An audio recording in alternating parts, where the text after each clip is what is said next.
All right, we're gonna be live here in a second. Uh,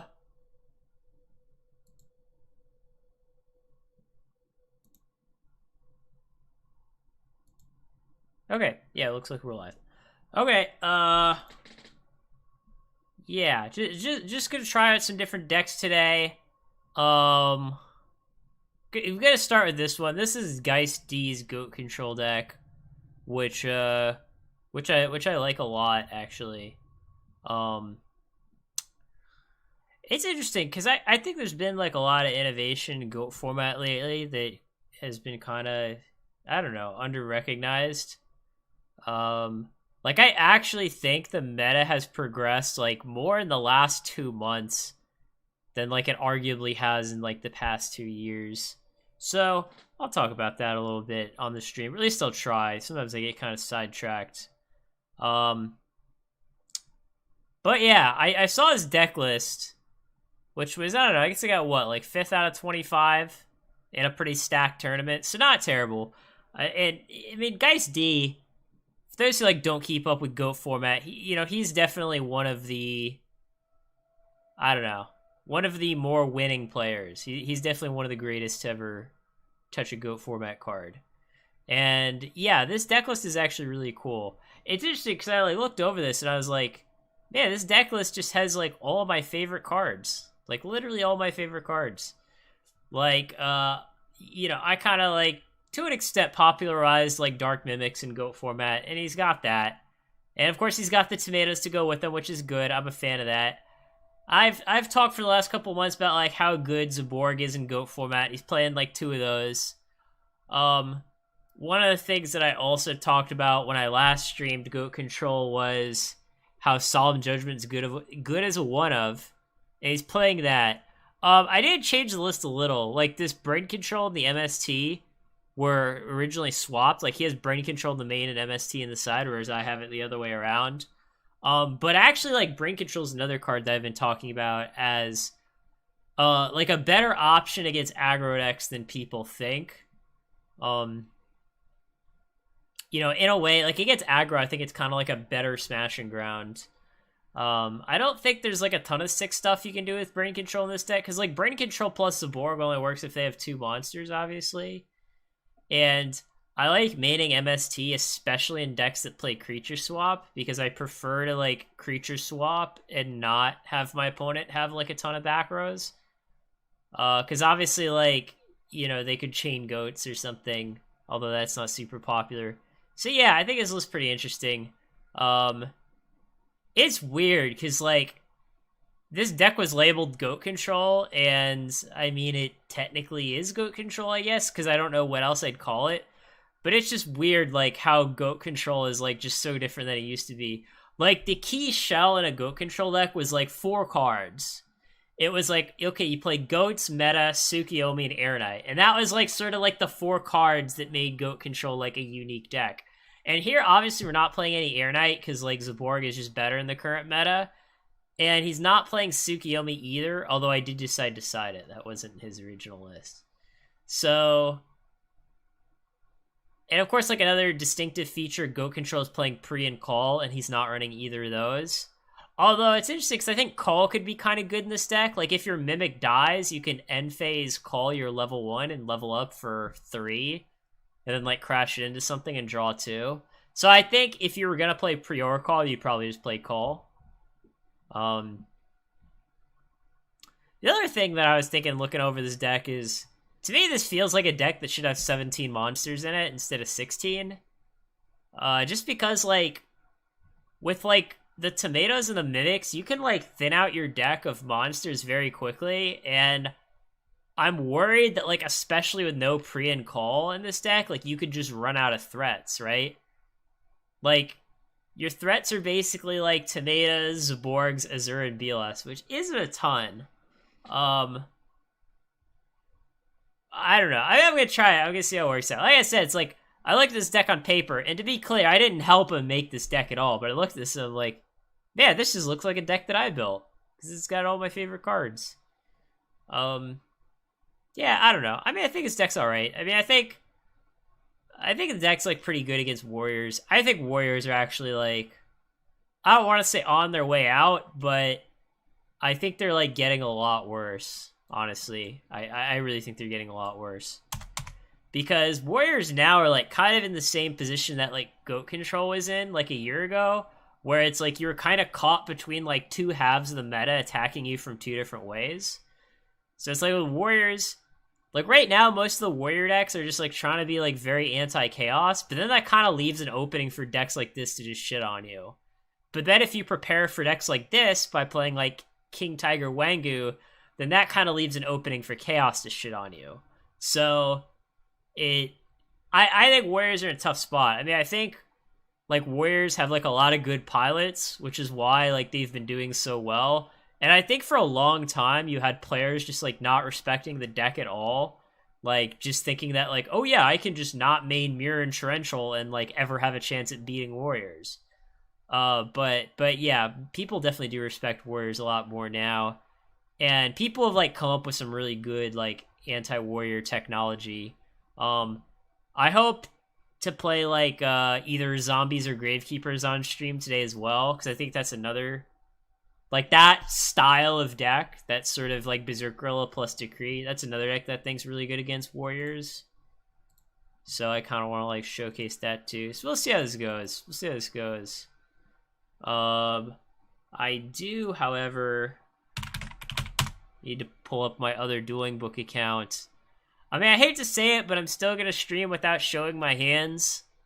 Just because, I mean, again, it's just one of those things where it got to the point where, I mean, on one hand, this is like kind of a good problem to have, because the only reason I have like so many people trying to cheat versus me on stream is because I have so many viewers. And like some people will like literally, before were literally like loading up my stream, I think just to see like, oh, I want to see if I can like scum them. So yeah, it's, you know, it's just kind of a fact of life, you know. But yeah, we're gonna join the goat pool.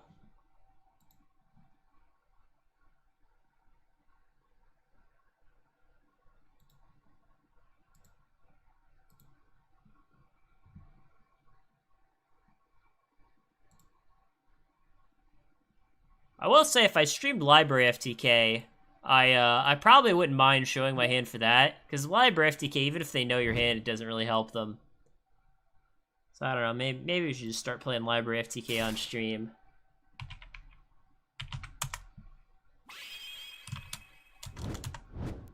I don't know how that happened. I meant to type something. Oh, okay, hold on. Let's find my match. Where's my match? Where is it? I don't see it. Oh, it's because I'm looking at advanced. Lol. Okay, here we go.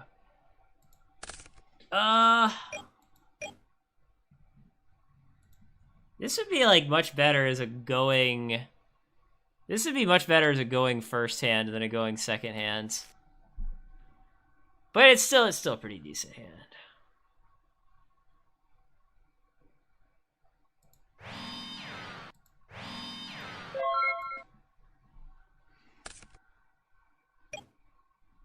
Do you prefer index funds over individual stocks? Well, that could like get me off on like a 2-hour tangent. Today I pick my own stocks, but for other people, you know, I would try to learn the fundamentals of individual stocks, but until you've learned all the fundamentals of individual stocks, I would invest in index funds. Hopefully that makes sense.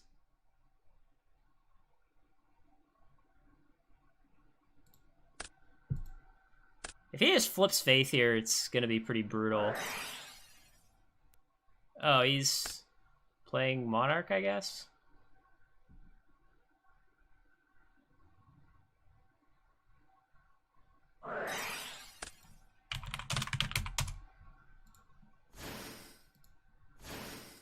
Yeah, I assumed he had a Monarch.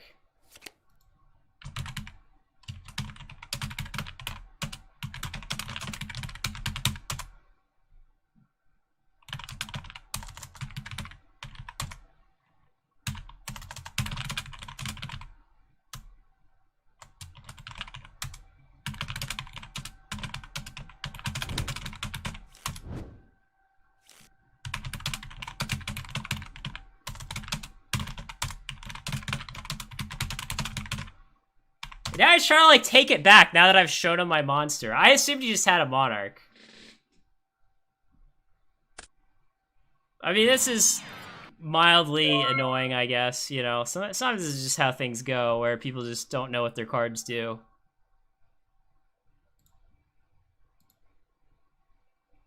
I'm just literally just gonna goats meta.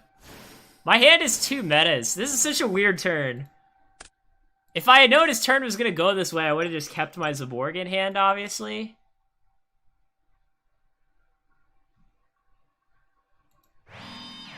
And I'm gonna set meta, activate Pot of Greed to play around Dust Shoot.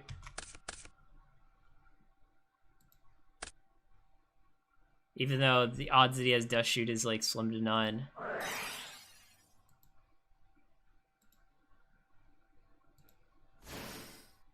This is gonna be a weird-ass game.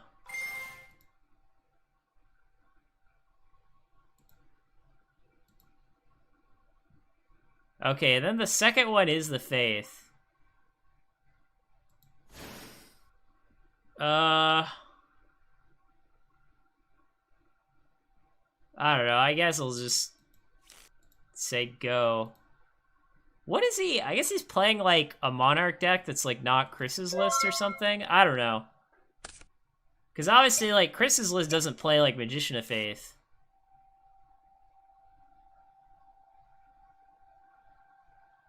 It's weird how, like, sometimes someone will, like, popularize a deck, but then people will just take it and play, like, a completely different version. Like, I actually think Chris's Monarch list is, like, really good, but people just, like, take it and then, like, totally change it, and then wonder why they're not winning as much as he was.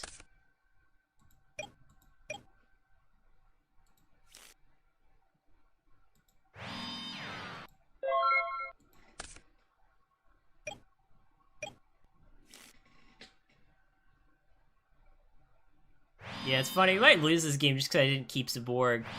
Because I assumed after duoing, his follow-up would be, like, way better than Soul Exchange, do nothing, say go. You know what I mean?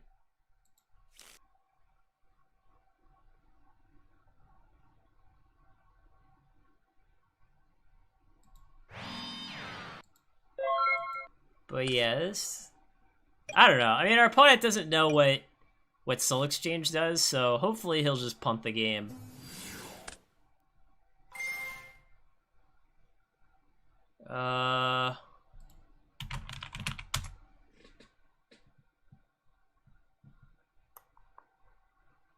I have Book and Ring, but I don't know, like, how I want to use them.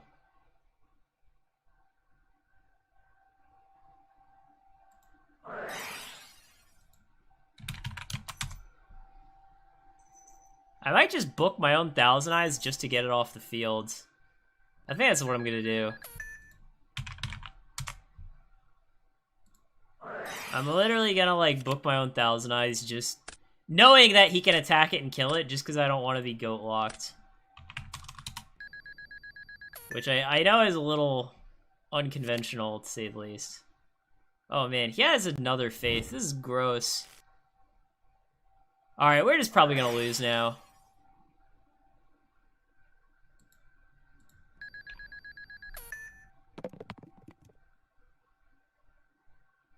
Then he hit the meta, which is, like, the one card I didn't really want him to hit. Yeah, this is just, like, such a weird game.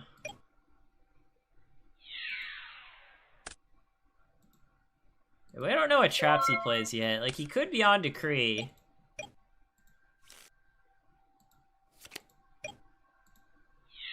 Or he's probably just on a normal trap lineup. You know, like Mirror Torrential Ring, that sort of thing.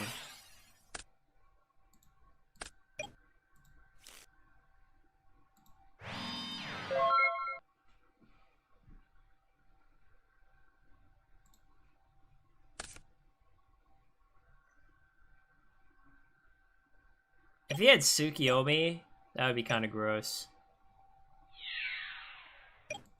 I mean, Yu-Gi-Oh! Legends, this isn't my list, but, like, here I don't really think we have room for Tsukiyomi. Or not Tsukiyomi, Abyss Soldier, rather. Plus, like, Abyss Soldier just isn't that great in the current meta.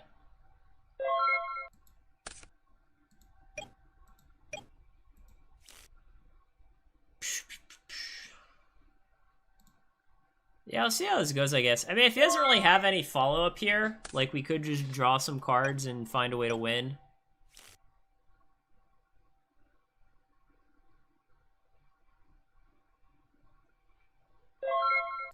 Yeah, I'm definitely fine to just play draw pass for a while.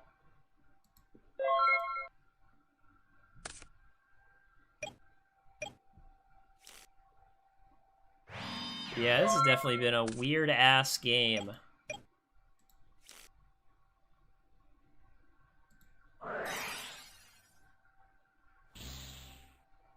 Yeah, I don't even run that card.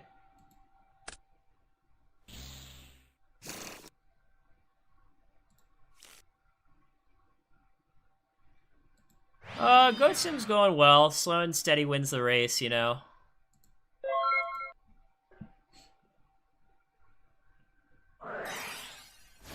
What? He's activating Scapegoat?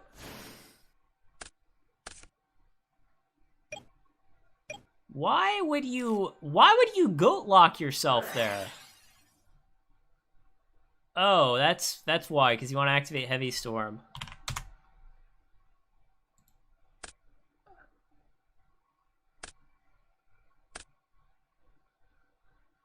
I mean, that's fine. He killed my Solemn.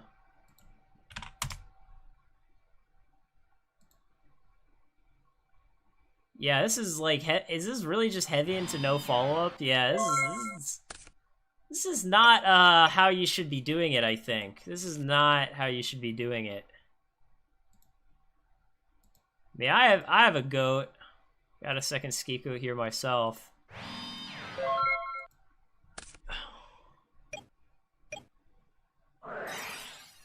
Oh, yay, Upstart.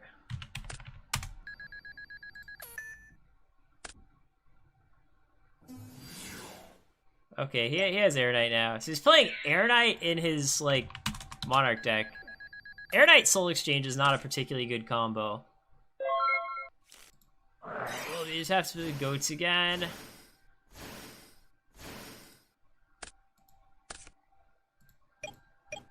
Well, if he has, like, book for this, we're probably just bones.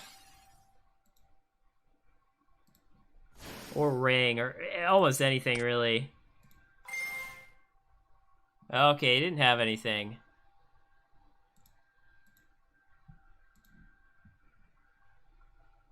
I don't know, he'd probably just be attacking here.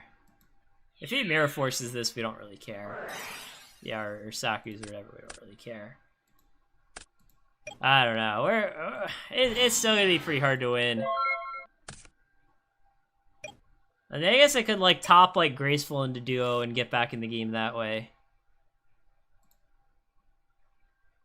We got Light in the Dark for BLS, I guess, but I don't even know how helpful that would be. Yeah, he's just playing like... This guy just like couldn't decide if he wanted to play Goat Control or Monarch, so he's just playing both. Yeah, this is gonna be hard to beat.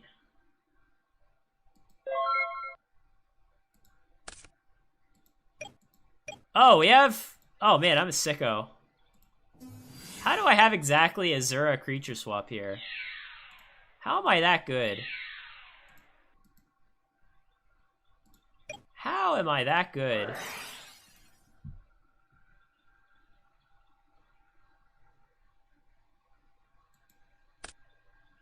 Rust, I'm playing Geiss D's deck. And then after this, I'm gonna play Delinquent's List. I might like change like 1 or 2 cards in it. I mean, with Geiss List, I changed 1 card. And Delinquent's List, I'll probably change like 1 or 2 cards. Alright, he's got... Okay, well that works. That's pretty good, actually. Having Gatling versus a field full of goats is pretty strong. Maybe we'll top deck like Snatch Steal. That would be good. Now that all the goats are gone, we can just go Snatch Azura for game. Oh man, he flipped 0 heads. That's pretty unlucky.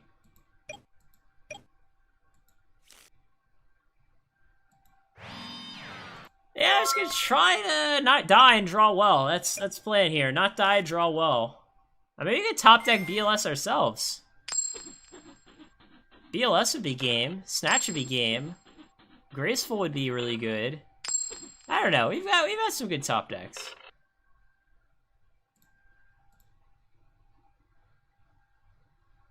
What else can we draw? I don't know. I guess like a Mirror Torrential would probably be good. Or another swap. I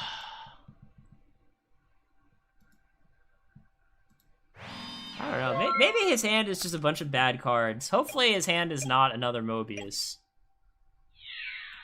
Alright, we did top deck the Saku to deal with this Gatling.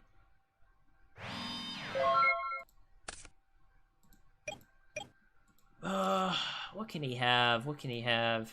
He knows we have Azura. 2 of his Faiths are gone. Dakochis are gone. 1 Reaper's gone. I guess this could be... I mean, it could be like a Stangen or a Sinister. It could be like a Spy. Spy would be brutal.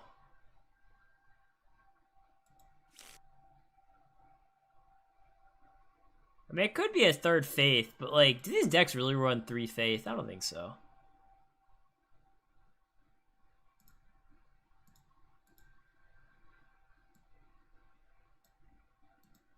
I don't know. I feel like there's not, like, a lot we need to be worried about. I don't know. It's just awkward.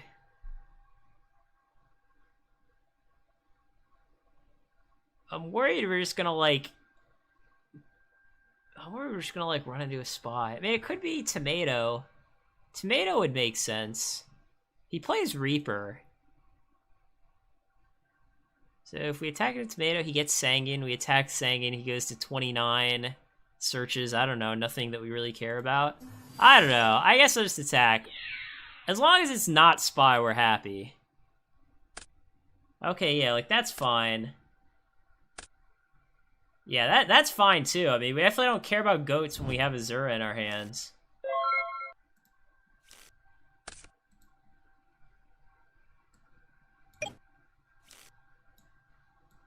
So yeah, he has 5... Oh, man, he has Graceful. It sucks.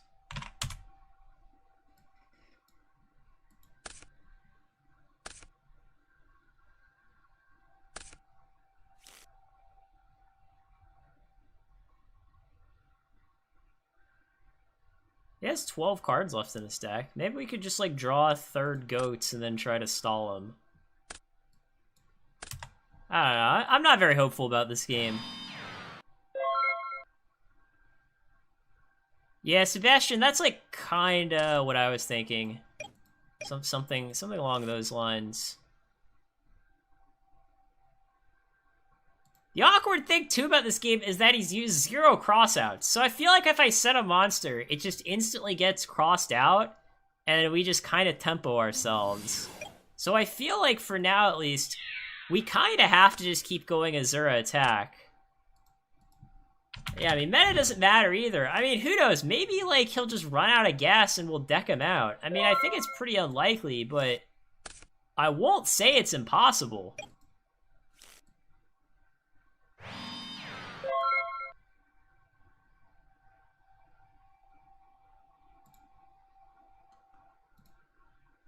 We'll MST, I guess. We could consider saving it. It depends on whether we think he runs pre and call or not.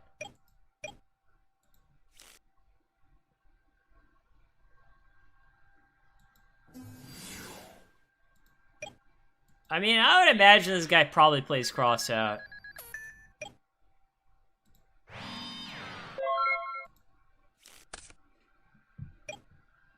Sucks that our ring is gone. I really wish our ring was not gone.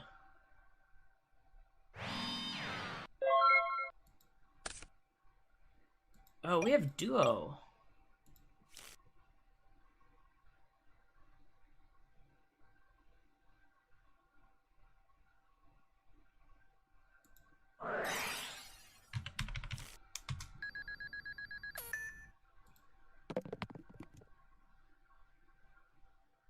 I don't know.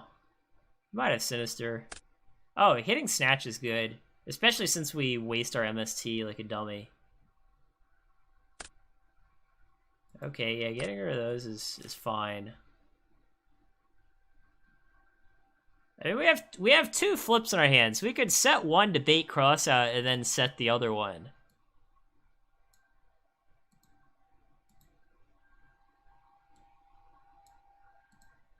Yeah, that's probably the play.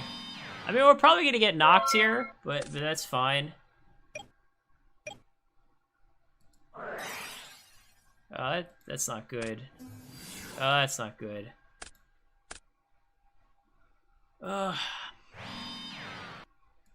And we have not used Heavy Storm yet. I don't know, I mean, game's not over.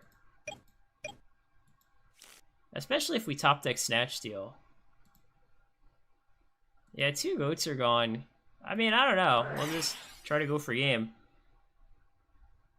Is he gonna book?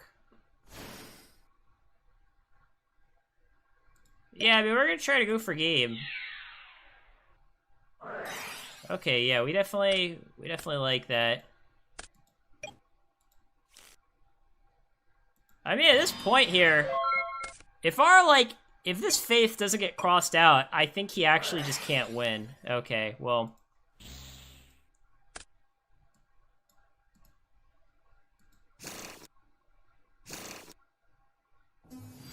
Oh, that's brutal. I mean, luckily it's only 300, but I still don't like losing this Azura. I don't know. I mean, I just hope that his deck just has, like, no gas left and we just deck him out.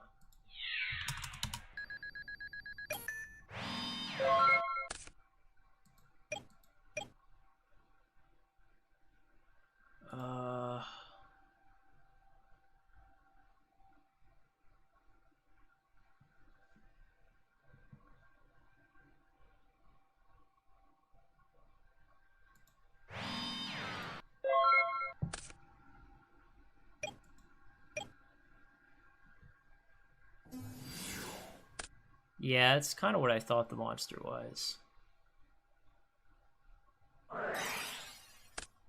What does he even get here? Oh, he doesn't want the guy to get hit by a trap. That's fair. This is going to be an interesting game.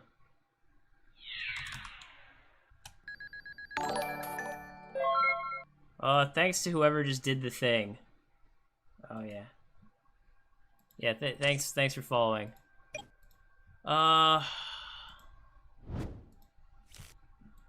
So he has 1 cross out left in his deck. He's got a 20% chance to top deck that. I mean, I don't think that really changes anything. Honest, I'm playing Geiss D's Goat Control deck. Goat Control. I mean, I guess that's what people call it.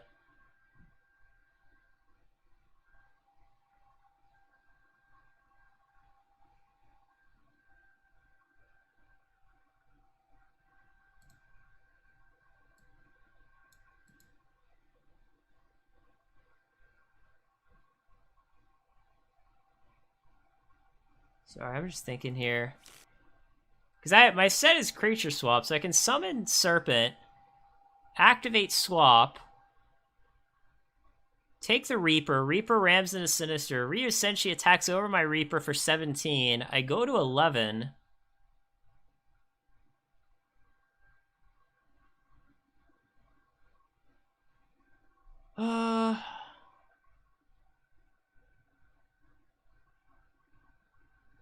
Then what could he do? Could he draw anything that just attacks over the Reaper? I mean, I guess he could draw like a random monster like an Azura.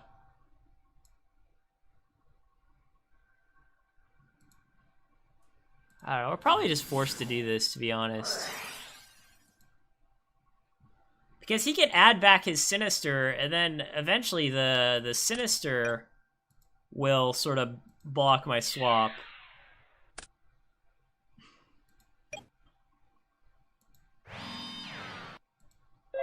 So I think we just have to hope that, like, he doesn't kill us this turn.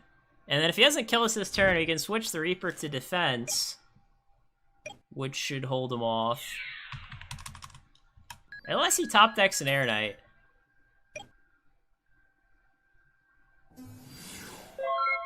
Oh, he's summoning Sinister.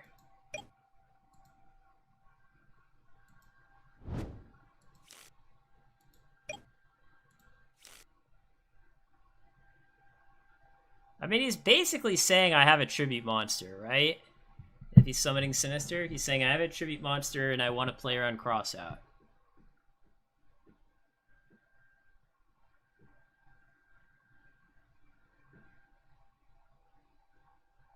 Yeah, problem is, like, if he has the second Air Knight, we just can't win. Well, we can win if we... No, I guess I could just summon my Sinister, ram into his Sinister, switch Reaper to defense, and say go.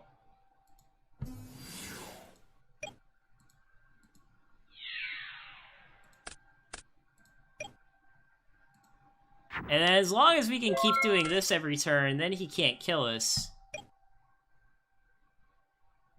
Well, I mean, he can tribute his Senshi for Air Knight, but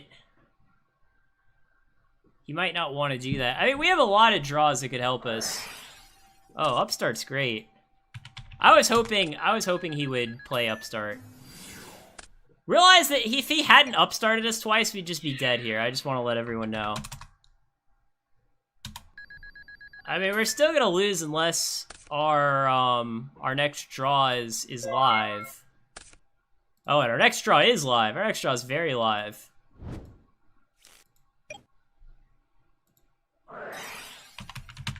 Now we get a rebuy. We just need... Yeah, okay, he's just dead now. He's dead unless he has Kuribo.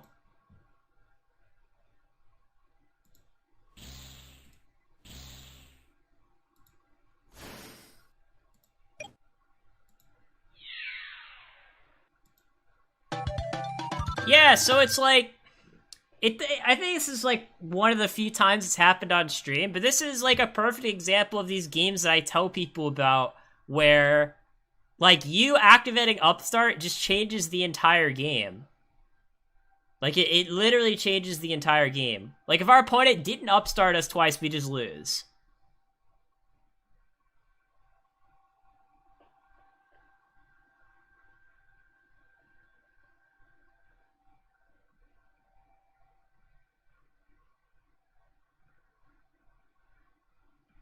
Yeah, I don't think we really side much for this matchup. I mean, I don't know how much I like creature swap against him, though. I think we'd go to 17 monsters. I did put the Tsukiyomi in my side, which is good against this deck. So I'm just gonna side out one swap for one Tsukiyomi. Oh, we could bring in Dust. Dust is, like, kind of good against this deck, I guess. I don't know. We'll just try this. But yeah, the people who know me know that I am, like, not a fan of Upstart Goblin in a lot of decks people play it in, and this would definitely be an example. I mean, I think I'm not saying that there's, like, no reason to ever play the card, but people just act like the 1,000 life doesn't matter, and it actually just matters so much. Like, just... Obviously, the fewer life points you have, the more defensive you have to be. So, it just changes the entire dynamic of the game when you give your opponent a bunch of free life points.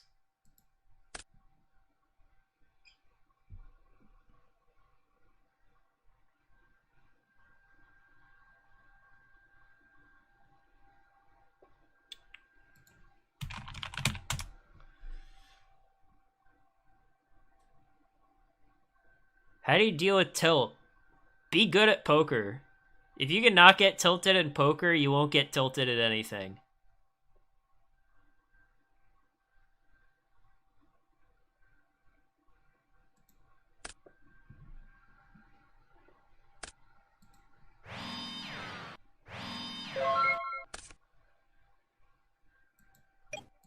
Oh, this is actually a weird hand.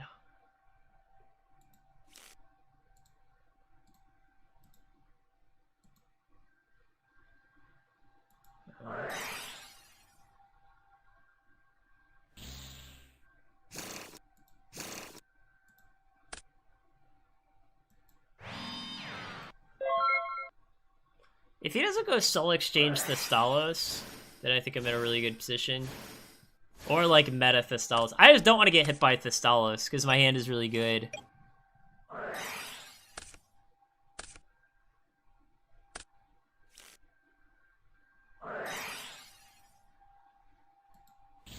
Oh, he went pot into knock.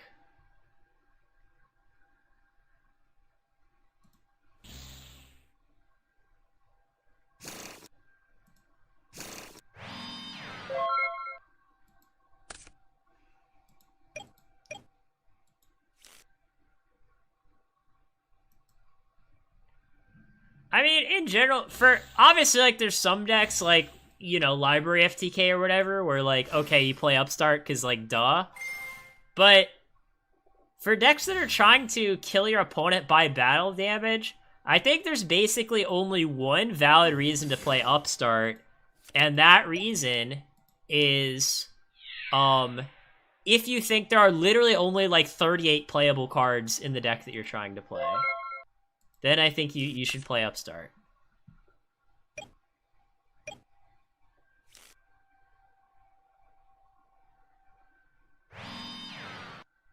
Voltage, I don't know what you mean by having 2 blank cards is absolutely insane.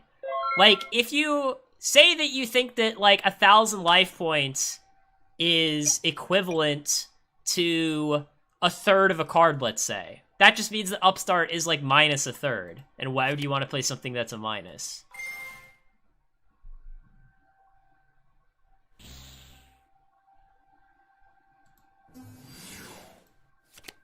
I guess our opponent says, like, no out to this BLS. I mean, we'll take it. Yeah, I mean, Jar, it depends. I'm not, like, a huge fan of Jar either, to be honest. It really depends.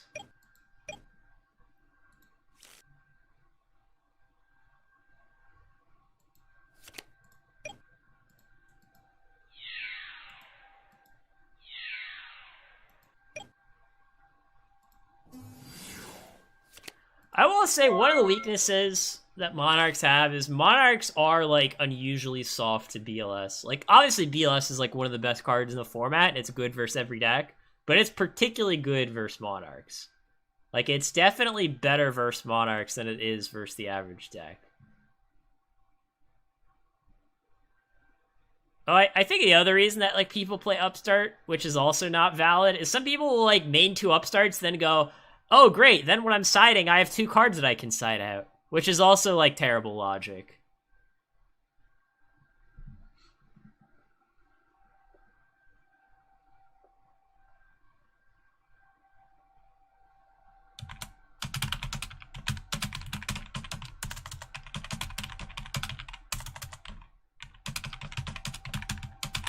I don't know what my opponent is confused about here.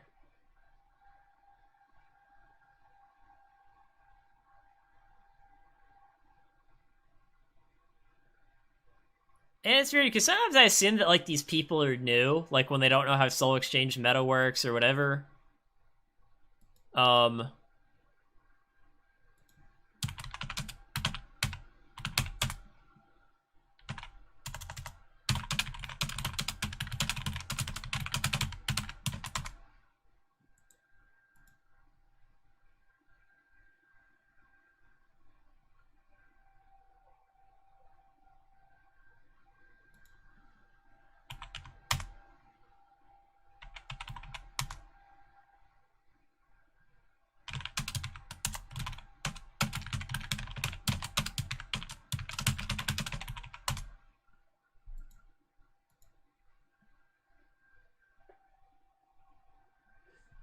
Well, I mean, even...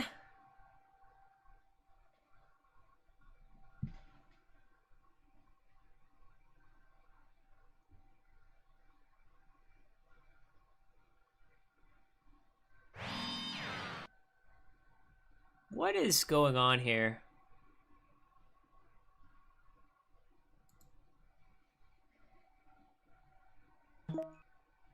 I mean, yeah, for you will, like, obviously by playing Upstart, you'll draw your good cards slightly faster. But, first of all, like, even in modern Yu-Gi-Oh!, like, Upstart isn't, like, a card that every single deck plays. Like, I played 3 Upstarts in Monarchs in 2016, and I was the person who popularized that. But that was literally because, from my point of view, there were literally, like, there were barely even 37 playable cards in Monarch, so I felt like I kind of had to play Upstart. It wasn't because Upstart was especially good in that deck.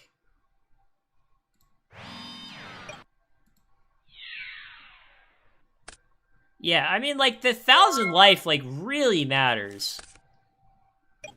Like, if you don't think 1,000 life matters, like, or 2,000 life matters, like, try playing a game where you, like, give your opponent a shit ton of life with Snatch Steal and see what your odds are of winning. Because, let me tell you, they're not good.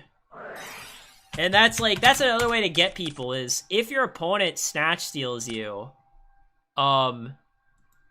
you want to often just let them keep your monster for as long as possible if, like, you can sort of fend off the attacks.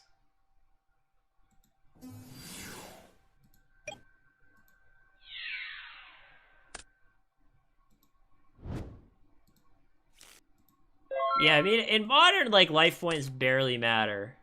In Goat, they matter a lot. I mean, literally, like, Sengen is one of the best cards in the format just because it's 1,000 damage that they, like, can't Sakuretsu armor unless they want to take, like, a -1.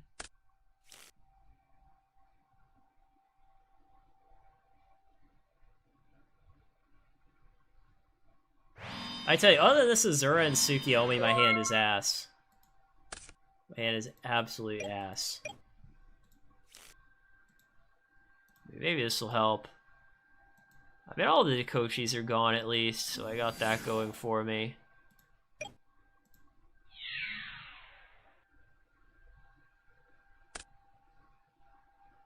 It's kind of nice, because obviously here, if he goes, like, Monarch Soul Exchange, or Soul Exchange Monarch, we don't really care. If he, like, goes meta, take our Sengen, we don't really care about that either.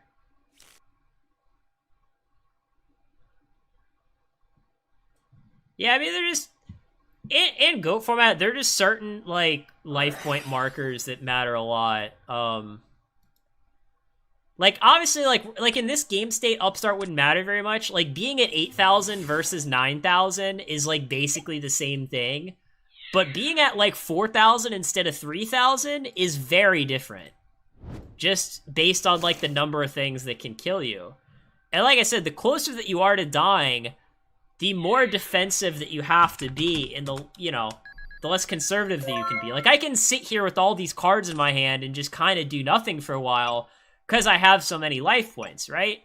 So if I was at, like, something else, like, say I was at, I don't know, like, 2,000 instead of 5,600, I would have to play, like, totally differently.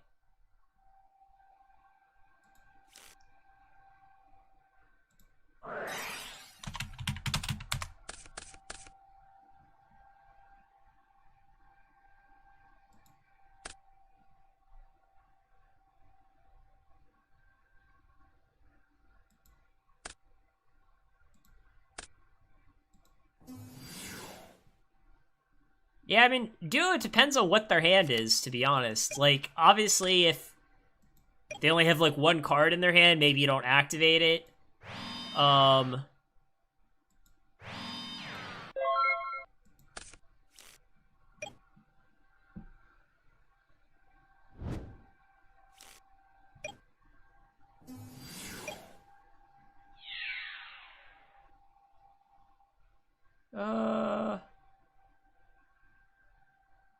Trying to think, I might just let this Reaper go through.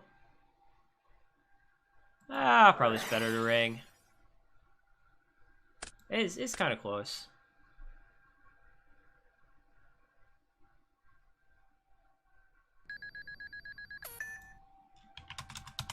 I mean, I think GOAT format without Trinity would be better, but I don't think it would be as good as people think it would be. Like, it wouldn't magically, like, fix every problem.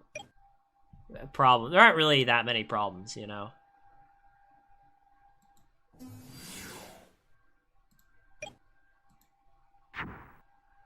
I like Duo vs. Chaos, even if it's, like, 3 Thunder Dragons with 2 Night Assailants.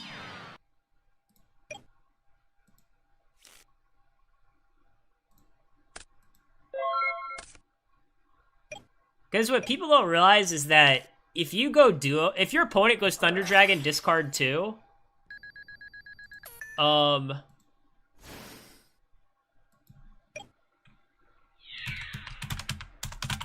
yeah, my opponent just doesn't know what any of his cards do.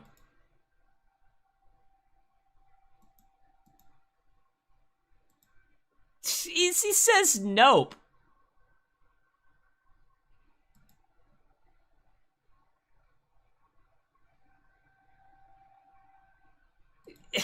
then he quits.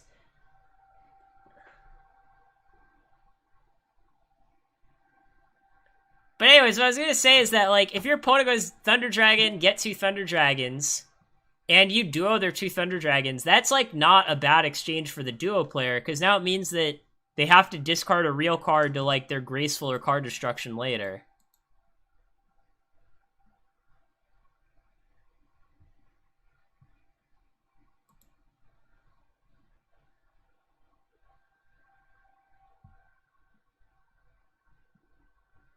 Hey, I am being nice. My opponent just doesn't know what any of his cards do.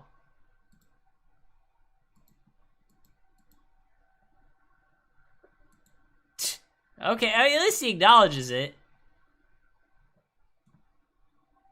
To be honest, I can actually almost understand why he would think that it doesn't die. Because Reaper's worded in a very weird way. So I can actually understand why he would think that Reaper would not die, but it does in fact die. Yeah, I don't know. I gotta play one more match of this deck. I mean, my opponent, like, didn't really know what he was doing. I mean, this is the way most games are.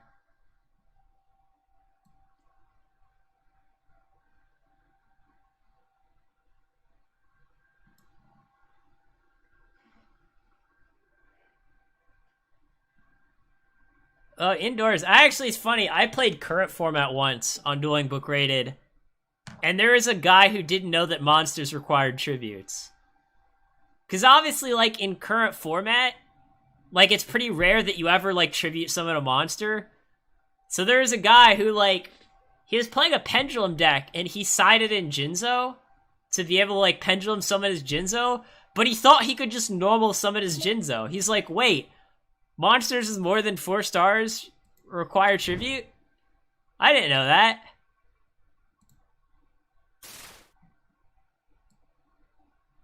Because it's actually, like, of all the weird-ass, like, summoning mechanics, tribute summoning is, like, one of the least important ones, ironically enough.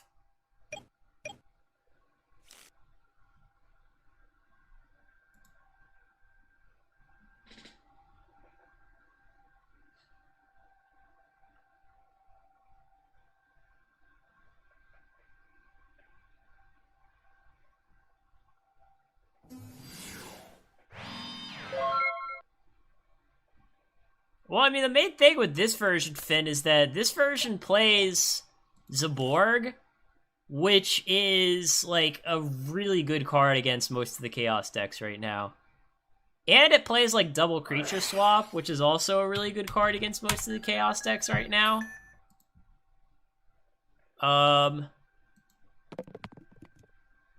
So yeah, I mean... Oh, I can't click on cards in hands.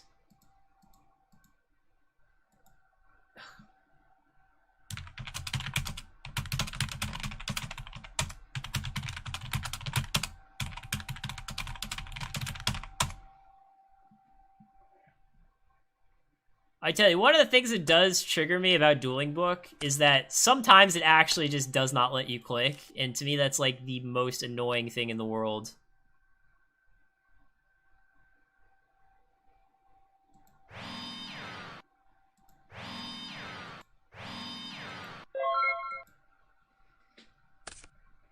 And he had the Sinister, which kind of sucks. I mean, so far this could be anything. Could be Goat Control, could be Chaos.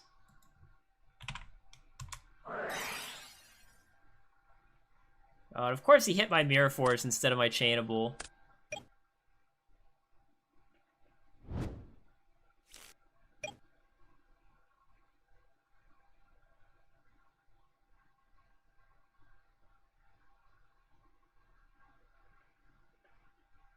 Yeah, I mean, the fact that sometimes it just won't let you click on things, to me that, like, I don't even understand how that's a bug. That just seems like something, like, super trivial.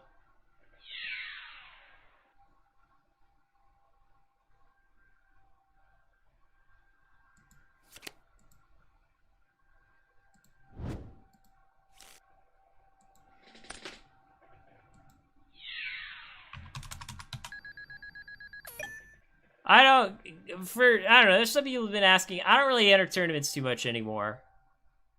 It takes up your entire day, and I would rather spend that time coding my simulator.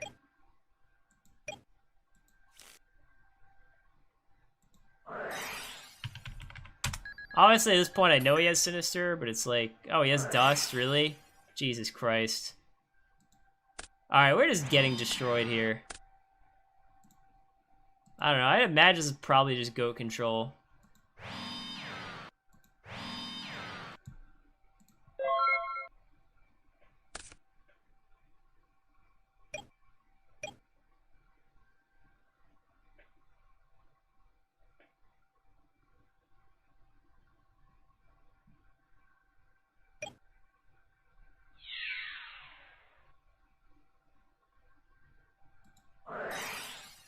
Yeah, I mean, lag is normal. I mean, even good programs lag occasionally. But, like, sometimes, like, basic functionality just deciding not to work, that... To me, I don't get that. Yeah, we're gonna need a very good draw here. Oh, that's one.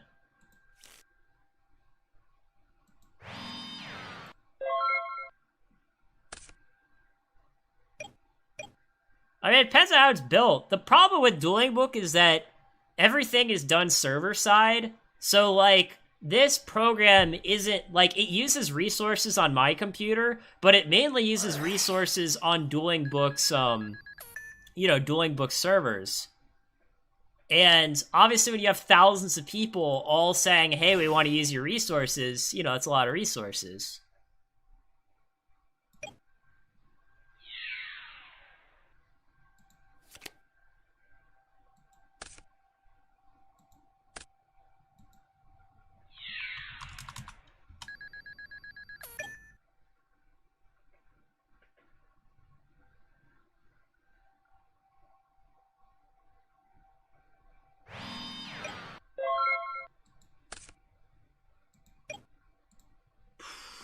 Well, I don't know. Maybe we'll win somehow.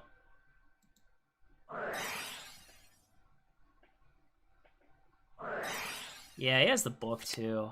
This is frustrating. He's just had he's had the perfect back row every single time we've tried to do something.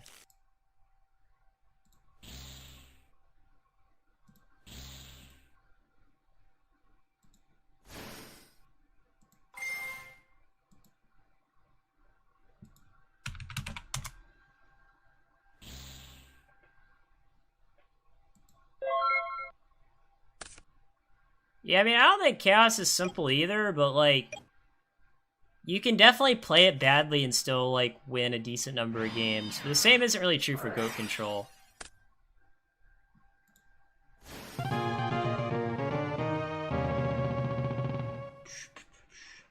Yeah, we just kind of, like, did nothing that whole game.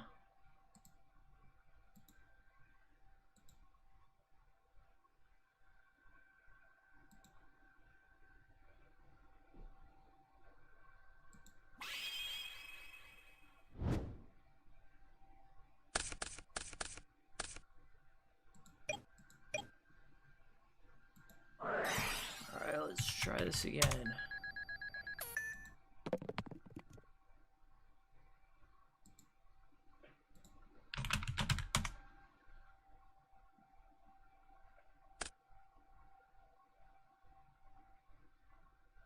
Yeah, I'm pretty sure this is just Goat Control.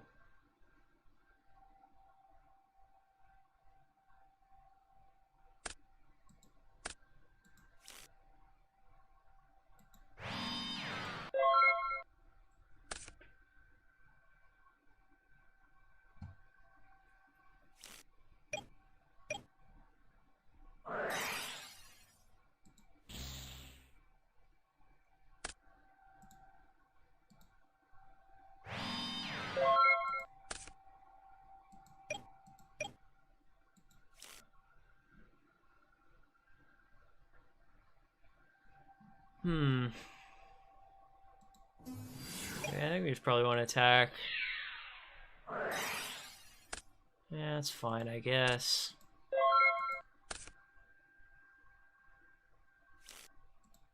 With this hand, luckily I have good follow-up to whatever he tries to do. Except that. Sangan was like literally the one monster I didn't want to see. I hope I top deck like a Mimic level 1.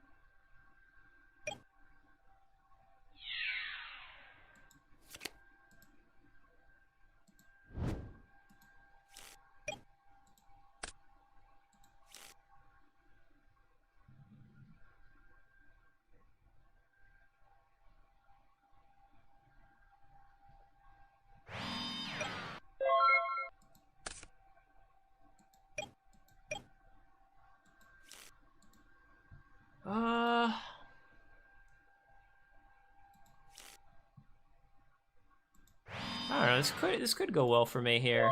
Unless he has like the second cross out.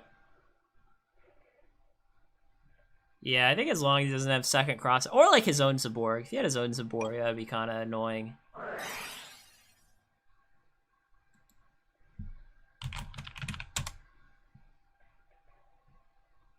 It's like, I have Ring. Is there a reason not to ring the Sangan? I don't know. I guess we'll just ring the Sangan.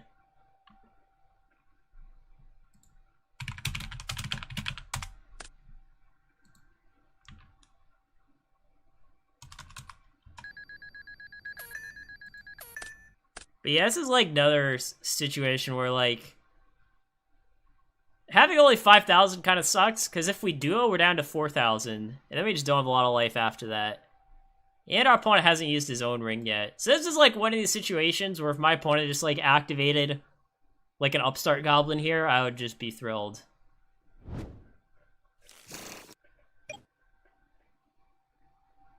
I guess he might just go Sinister. I mean, one meta's already gone. But he could easily have another meta.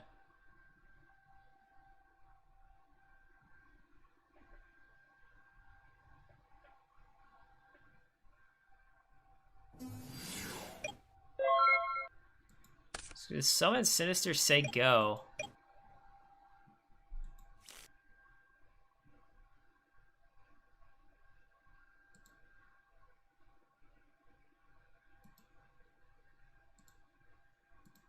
It's so weird. I mean, he's definitely like repping a tribute monster.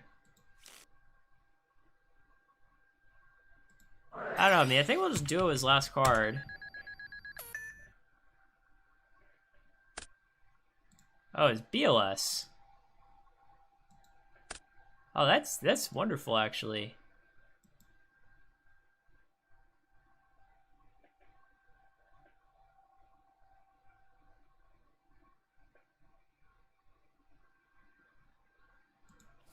I don't know. I think it was attack. I mean, even if you like Saku's my guy, I think we just don't really care.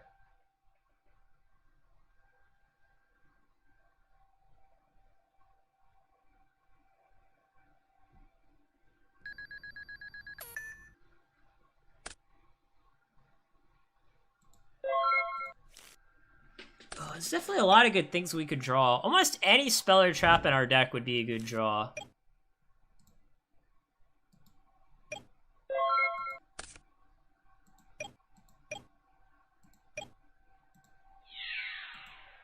Yeah, I hope these Mimic hits go through. Yeah, the game's definitely starting to even out here. Yeah, he's used MST. Hope I don't get dusted. Oh, I was kind of surprised. I thought there was like 50% chance he was going to Dust Tornado us. But like, either of these cards could be bluffs here, because like, he was playing around Duo, so... You know, they could easily be... I don't know, some sort of dead card.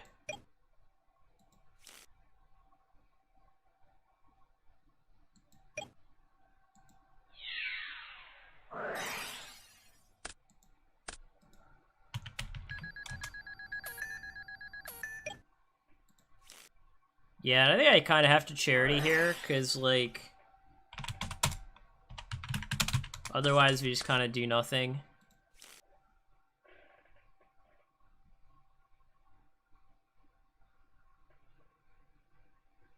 How many crossouts has he used? He's used one crossout.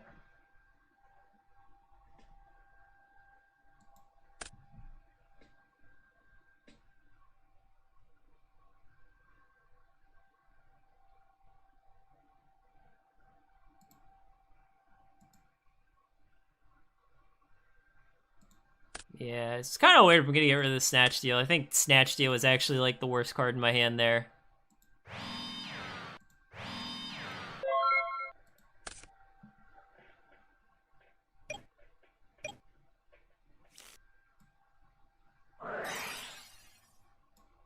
Oh, he actually does his second cross out. That sucks.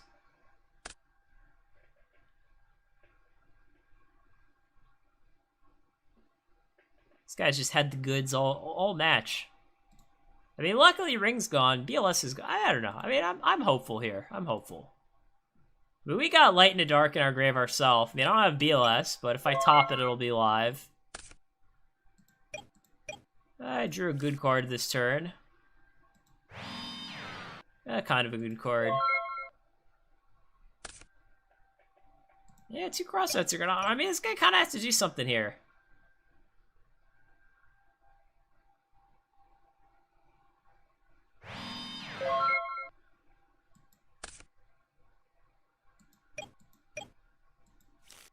Yeah, it sucks because both my Mimic level 3s are gone, and I have the level 1 set. And it only attacks for 100. Dueling Book's like glitching here.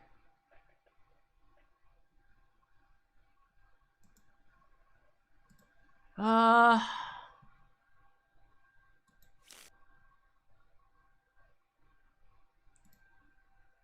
second Azura would be good. I'd like to see a second Azura. I don't know. What this? I think I probably do just want to activate this.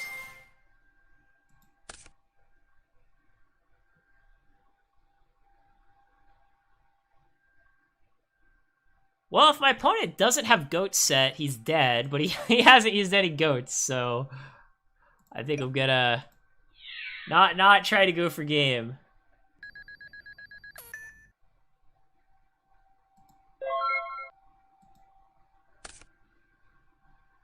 Yeah, I mean, like I said, I think this game's going well, especially because BLS is gone. Like, getting rid of the BLS in the ring made this game, like, a lot safer.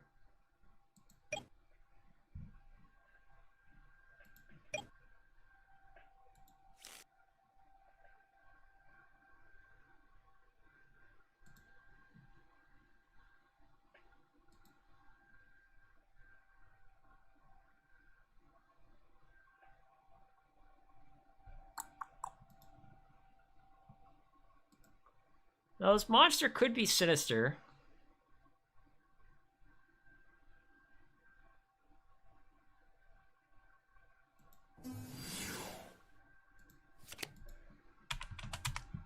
Maybe I'll see if this baits a torrential.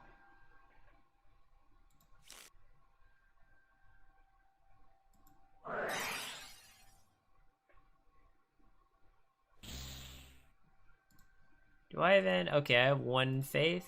Yeah, 1 faith.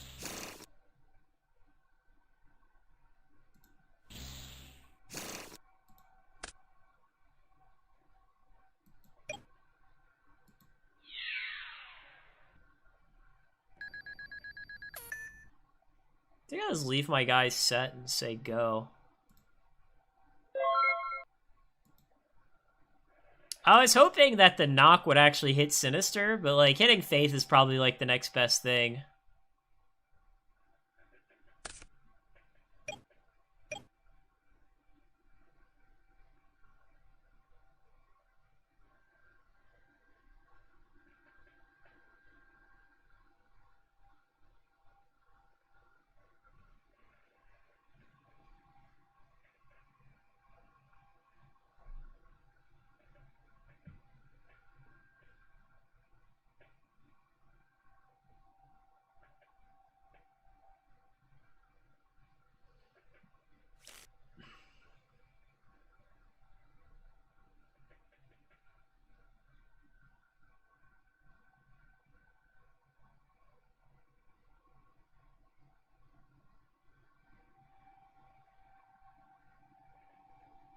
Finn, I have literally no idea what you just typed.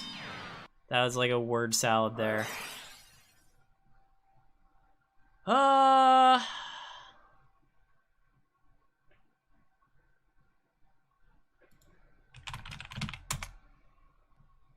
Obviously he's gonna give us Sinister. I think I'm just gonna let him, actually. Yeah, I'm actually just gonna let him do that. I have goats, but I'm choosing not to chain it. Which I know is like a little weird, but it's mostly because I have Zaborg in my hand. Which like happens to be good in this exact situation.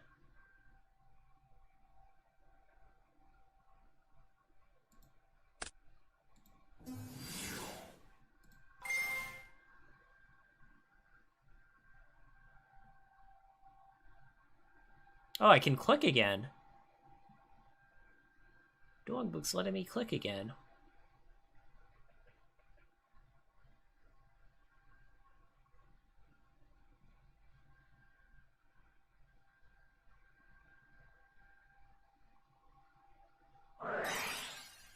Okay, that is fine. Yeah, I mean, I guess we just say go. I mean, he can get back Sinister again. But he's not getting back Sinister. Because he's not the best player. Or maybe he's playing around Dust Shoot. I'll give him credit. Maybe he's playing around Dust Shoot.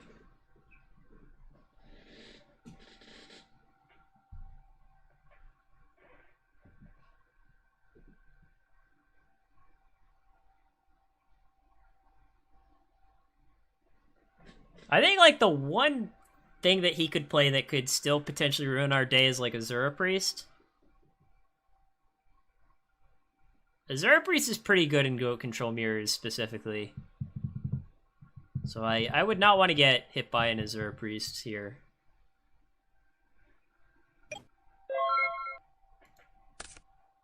Oh, so he just went, don't add Sinister, say go.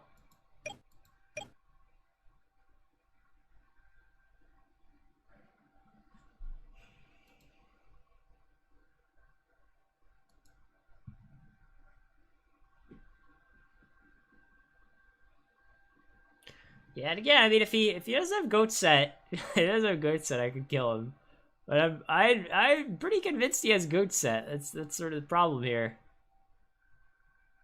That's the problem. He has not used heavy yet. Yeah, I'm just gonna say go. I wish I had a better play than say go, but what can you do?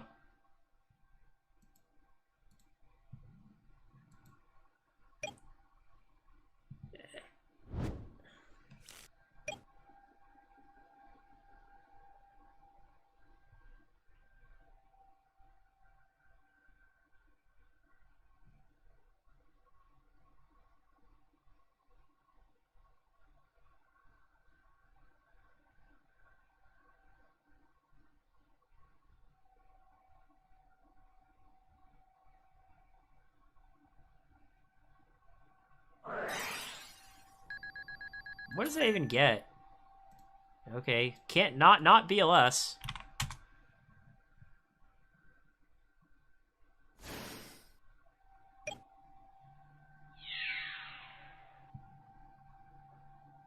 I guess I'll goats now. I don't have to. I definitely don't have to goats here. He's gonna kill one. Please play another monster. Please play another monster.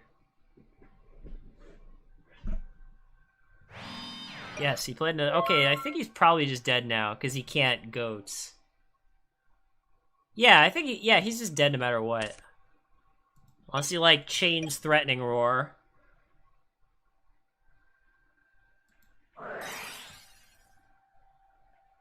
If this sets goats here, we're a master.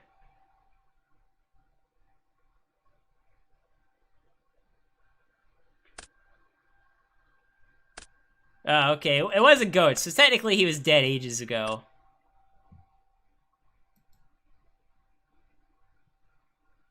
Oh, we gotta see if he searches Karibo or not.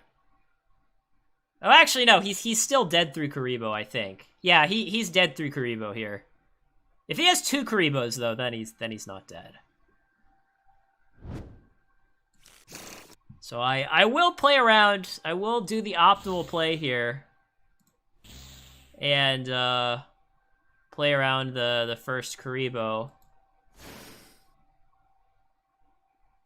Oh. He conceded.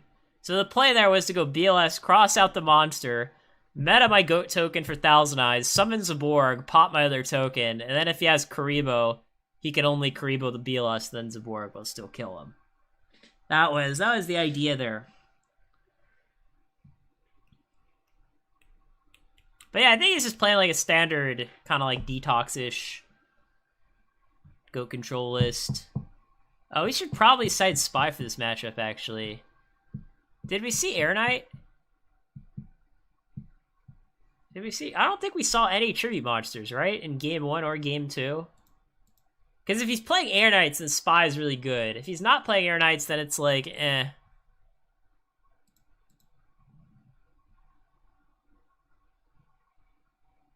Yeah, I didn't think we saw any Air Knights. Yeah, he might just be on, like, a list without tributes, or he might just have, like, 1 Air Knight. Well, he's playing pre and call, though. If he's playing pre and call, he probably has to be playing Air Knight.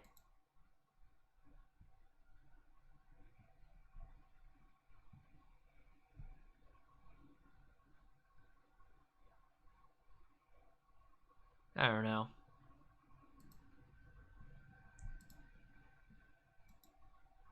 We'll try this, I guess. Well, I don't know. I don't know. I'm gonna not side and Spy just because I want to kind of see how the main deck works. I didn't see 3 goats, but that doesn't mean he's not playing 3.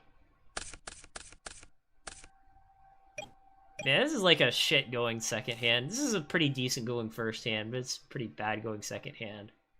I swear, in like 2 matches, we like have barely drawn any Mystic Tomatoes.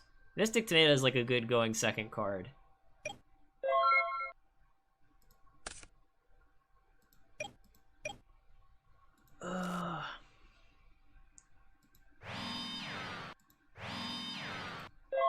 Yeah, unfortunately, this is like my only play here. Yeah, I mean, with pre and call, you would think that they have to be playing like at least 1 Air Knight, but you never know with these people.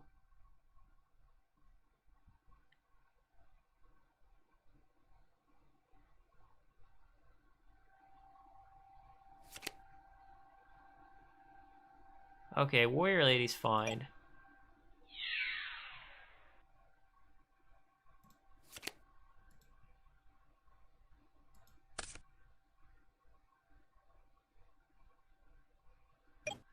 Okay, I guess that means he's not banishing. You know, just wanted to make sure.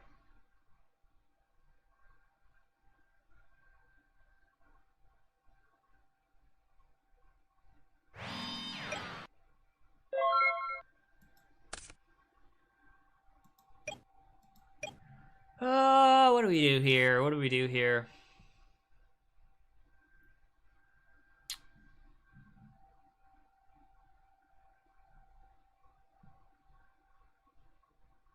Yeah, I don't think Vampire Lord's too good. In a meta where, like, there's a million Blade Knights and Berserk Gorillas, Vampire Lord doesn't seem like the best card. It's not very good against Chaos Monsters either. I mean, Vampire Lord is good versus, like, very specific kinds of decks, but those decks aren't that common.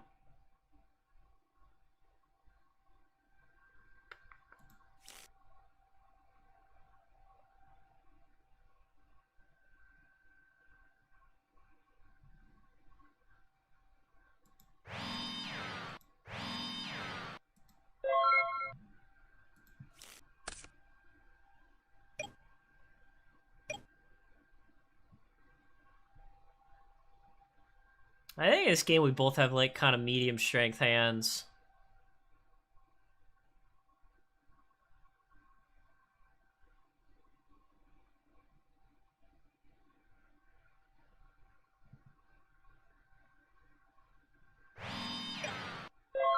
Huh. Set Speller Trap, no attack, go. That is not what I was expecting at all.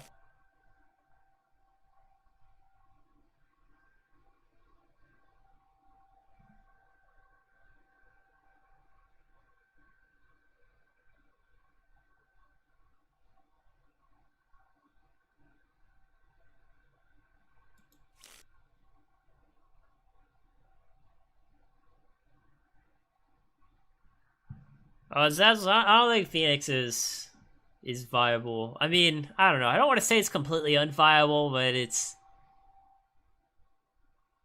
not like the kind of card that you should be going out of your way to play. If maybe you have some deck where like you want to play Apprentice Magician anyways, then maybe you could like side Phoenix package or something, but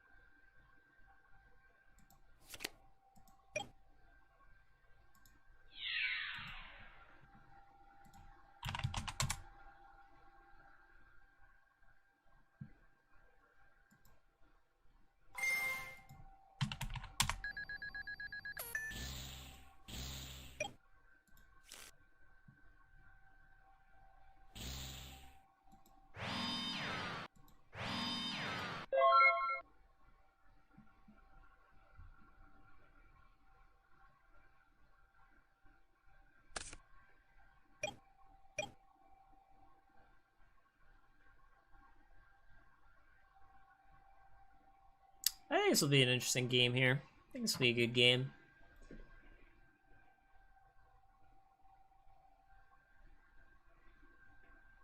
I don't really want to get my guy Cross out.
The interesting thing about the way this interaction goes is, say we like MST his dust here, and he chains dust and targets our Saku, we can still chain our Saku to his dust and kill his guy, since it's all in response to the attack. Just kind of like a cool little something, you know, cool little thing to know that you can do.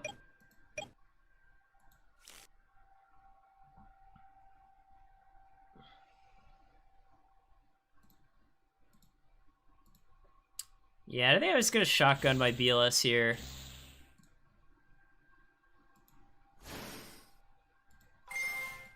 Tribe is like one of the key cards in the mirror, so having it banished when he runs pre and call is kind of nice.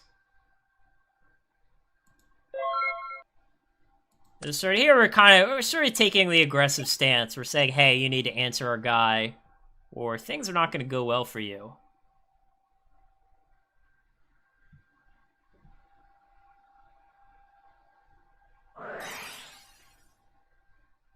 Yeah, I mean, we have book here. No surprise.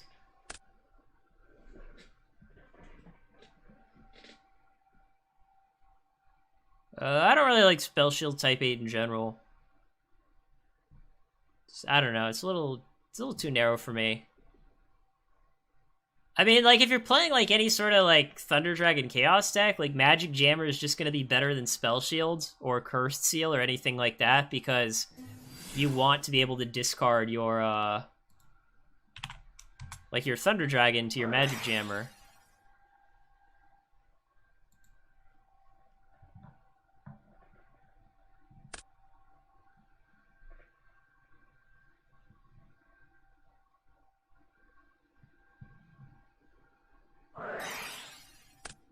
Oh, that's interesting. Creature swap. I feel like he's kind of using up all of his cards here. I don't know. Maybe this is just the only play that he has, but this to me like does not seem optimal.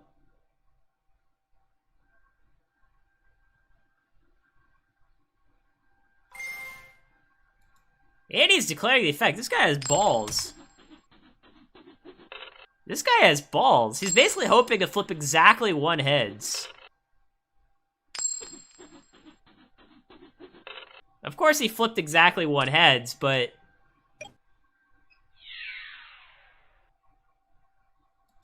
yeah, maybe gonna Saku his guy. I don't have much choice. But man, I wish he flipped anything other than 1 heads. Like, 2 heads would have been fine.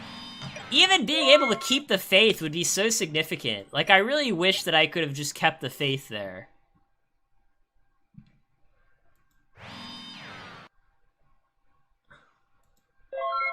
It's like he just knew that we had Saku. He's like, well, better try to kill the faith. I mean, we're up on cards, but my hand isn't that great. I mean, his faith, one of his faiths are gone at least. I wonder if he wanted to put, like, the dark in his grave for his own BLS. That would kind of make sense.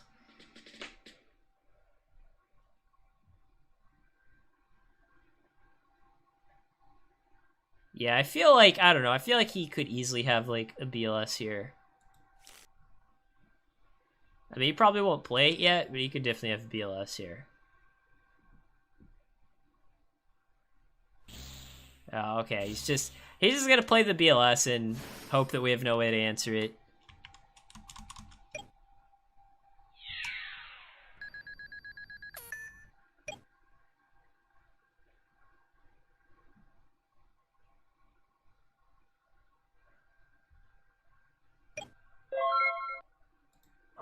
I mean, we have like a million top decks that would help us in this situation. Like, almost any monster would be a good draw. Yeah, basically any monster would be a good draw. And, like, most, I don't know, like, probably, I mean, Scapegoat would be a good draw. Snatch would be a good draw. Like, almost, basically any trap would be a good draw. Oh, okay, that's fine. Maybe. I don't know, maybe it's not fine. Okay, it's probably fine. Because now, I mean, the ring is gone. So, you know, he has to find a way to deal 19 more, which isn't, like, super easy for him, since he's used BLS. I mean, he can try to, like, pre or call it and get in some more damage.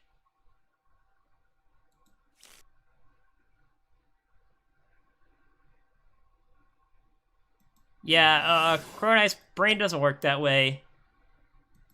If you have any goat rulings, there's like a million discords that will be able to help you.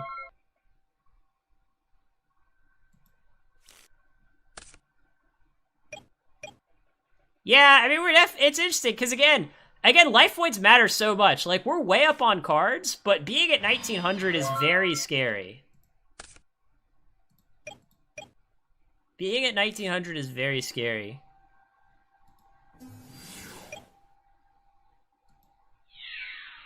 So indoors, in this list, I think the double Azura makes sense.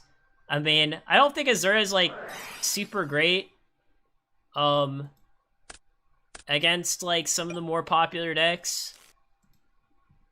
But it's like, Azura is, like, pretty good against, like, a lot of the tier 2 decks. Or, like, sort of the more, like, off-meta decks.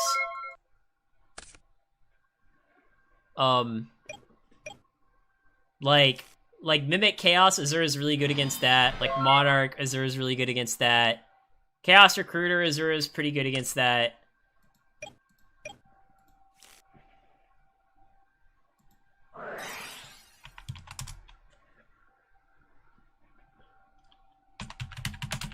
I just like any monster here. Man, those are not any monster.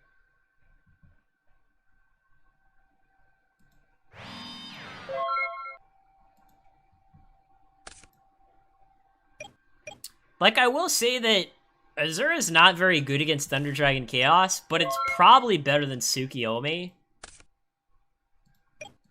and this deck like doesn't main any Tsukiyomis, so like I can kind of see where he was going. It's like, hey, I want some things to combo with my creature swap.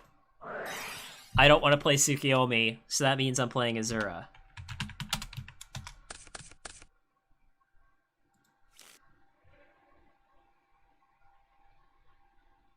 Yeah, we're definitely getting rid of this shithead.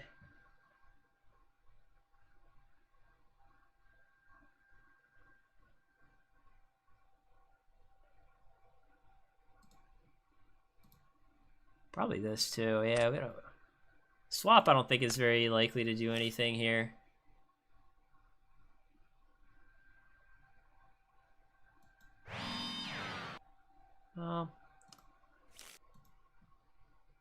Thinking, should we go on the offensive? Probably not.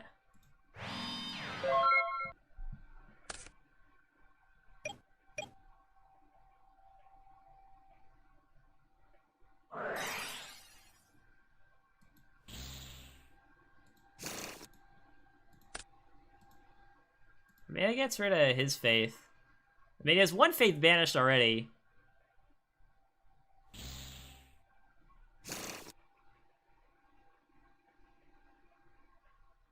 Indoors, I don't think it'll change the meta that much.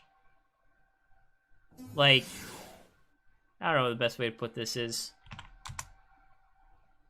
I think if people wanted to play Thunder Dragon Chaos, they'd already be playing it. Like, I don't think too many people were, like, trying to play a different deck. And then we're like, oh, now that I got first, second, and third, I'm gonna, like, start playing it. You know what I mean? Like, I don't know if that makes any sense at all. But I feel like, with decks that are very well established like that, like, people are either gonna play them or they're not. Like, that's my opinion, at least.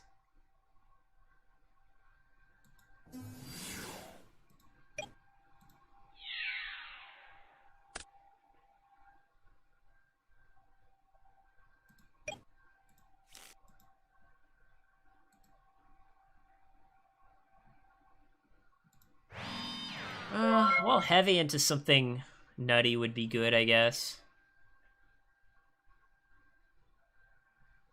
Yeah, it's not like when something like Zombies gets first, where like the deck kind of wasn't on the map before, and okay, maybe now people will copy it.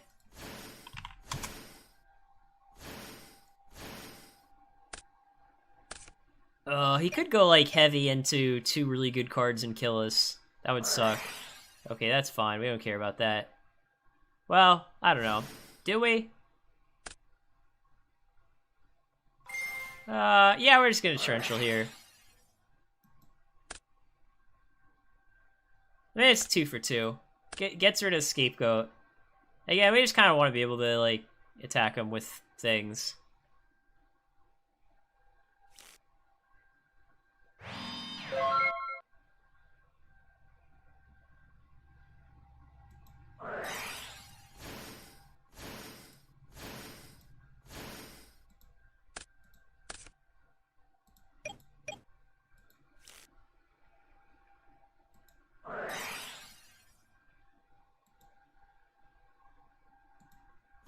Kind of an awkward situation here, because I have the Zaborg in my hands.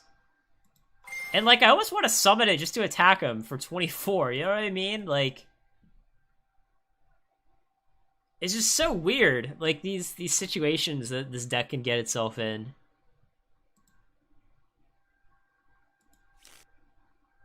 I'm trying to think, what's the... And I tell you, him being at 9, if this put it at 800, I would probably almost certainly do that, because then it would make Premature dead. But him being at 900 versus 800 is very different.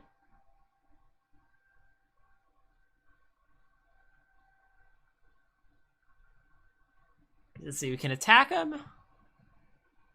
Can go BLS, attack over... Yeah, I mean, even if he has Premature for BLS, I think we just probably still win.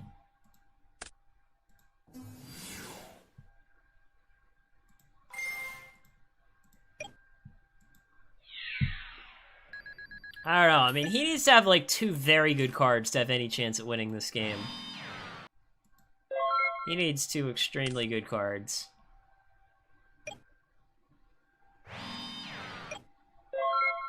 Or just, I don't know, Saku Arzaborg. That might work too.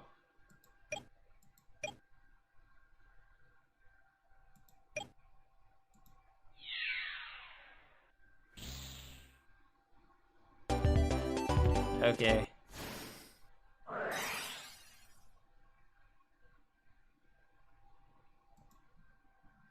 Yeah, Thestalos isn't light or dark. That's kind of the problem with Thestalos.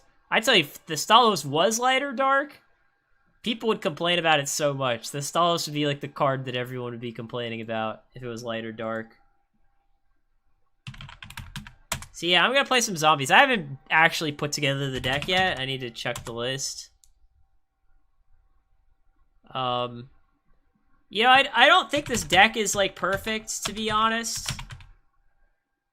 But I think like it was a good proof of concept, right? Like in the real world, like people talk about, you know, proof of concept. It's like, hey, not saying my product is perfect, but I've proved that this idea that I have is viable.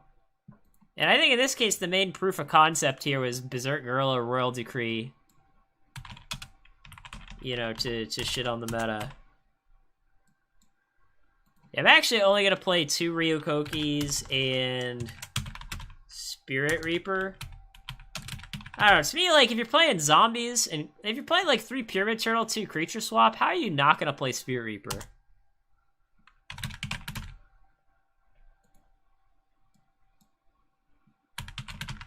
Yeah, I mean, don't get me wrong, I don't think this deck is, like, super good, but at the same time, when I did ask on my YouTube page, like, hey, what deck do you guys want to see me play?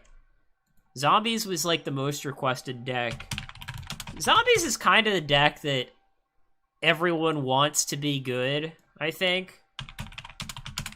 You know, no one ever gets upset when zombies win a tournament. Everyone wants zombies to be good. Now, whether or not they are good, of course, is a different story. You know, zombies definitely have, like, a lot of hurdles to get over.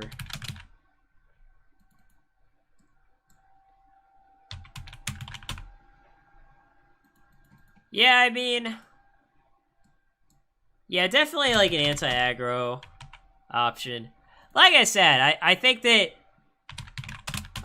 warriors are. I think people are respecting warriors way more now. And because of that, like, it's not.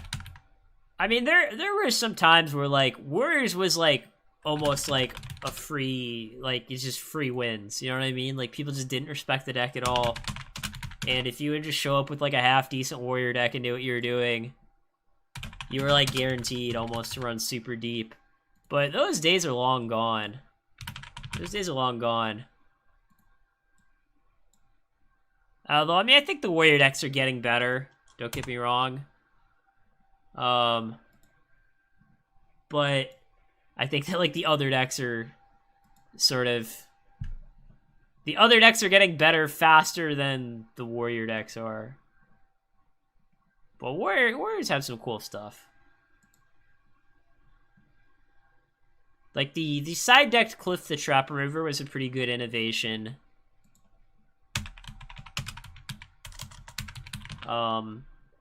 And the fact that, like, people are playing more skill darks to beat Kinetic Soldier is kind of a good innovation now. But if you'll notice in the last tournament, people stopped side decking Kinetic Soldier.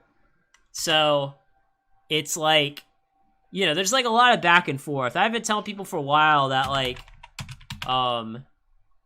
Kinetic Soldier just isn't like that great against warriors, especially if the warrior player is prepared for it. And I think people have, like, finally started to catch on.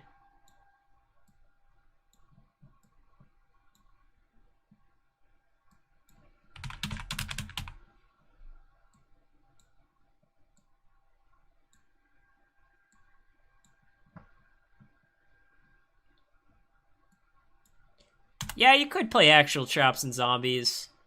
I will say, like, the sided skill drains and dust shoots make sense, because, like, those are... If you're not playing Decree, those are, like, the 2 best traps in the deck, I think. What else do we side? I don't like Nobleman of Extermination. Oh yeah, you do have to side Kinetic Soldier in this deck though, because we're playing Giant Rat. Oh yeah, and it's called Cypher Soldier. So yeah, we do kind of have to side one of those. We need like 3 more cards.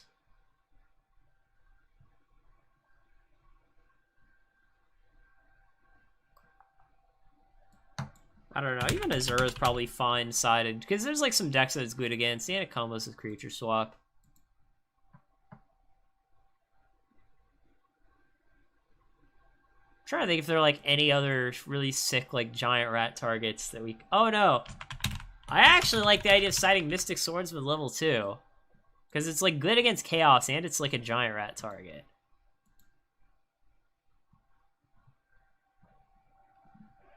I don't know, I mean, I think other than Nobleman of Extermination, I actually like everything in his side. I mean, I don't know if you need 3 Dust Shoots, to be honest, like 2 might be enough.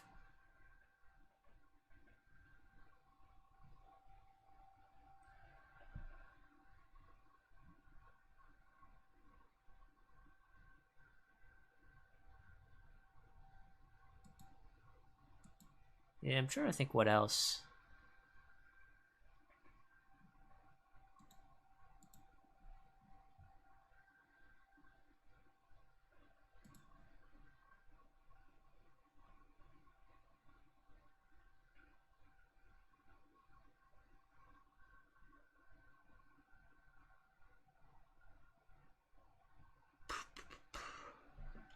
We probably need some stuff to like side in against warriors after we side out cross out.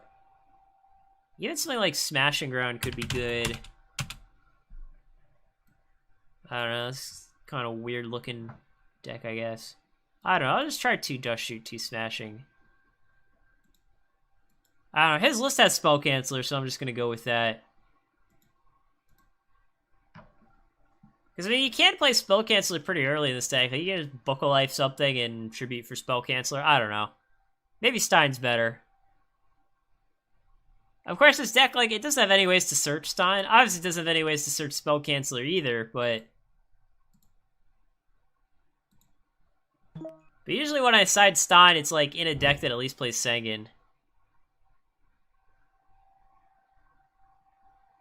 Oh, I'm playing against Rost. Okay.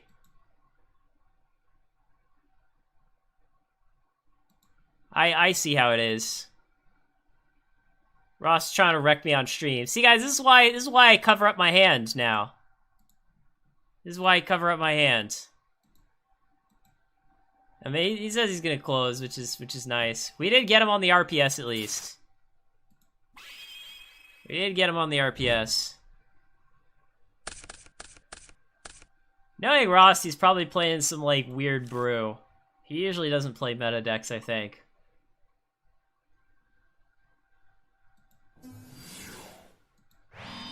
This hand's okay, I guess. I don't know, this hand could be good.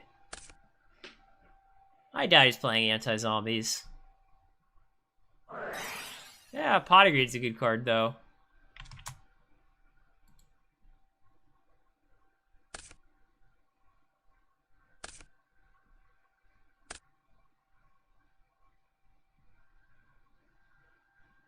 Yeah, Blowback Dragon's a good card. I'm definitely a fan of Blowback.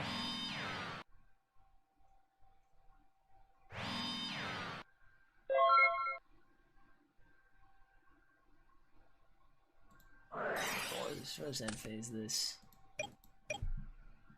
Yeah, known player. I mean, his rating's 134. So I don't think he's been playing too much lately. Man, this Potagreed didn't like draw me into anything good. It was not a good Potagreed.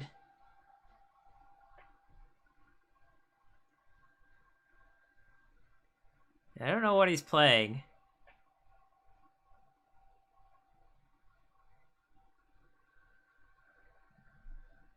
Oh, it's weird. Could be Faith, could be Spy. I don't know. We're gonna try to like banish a monster. I'm gonna hope his monster's sinister somehow. Okay, so this Kaiku is the optimal play if he had Faith set, because we get to banish the Faith, which, if he's on any kind of Chaos deck, banishing a light is definitely pretty relevant. But obviously the fact that we didn't have the out to the, Pot of Greed, Faith for Pot of Greed is not something that I'm thrilled about, So yeah, I mean, this just kind of depends on, like, how good his hand is. I mean, he's gonna have 7 cards, but yeah, some of them might not be good, right? Some of them could be like bricks, like Nobleman of Crossout. Even like Creature Swap isn't very good against our field, right? Because we got like a Giant Rat. Chaos Monsters are obviously not particularly good here. Oh man, it is Graceful. Okay, I'm starting to lose hope here. I'm starting to lose hope.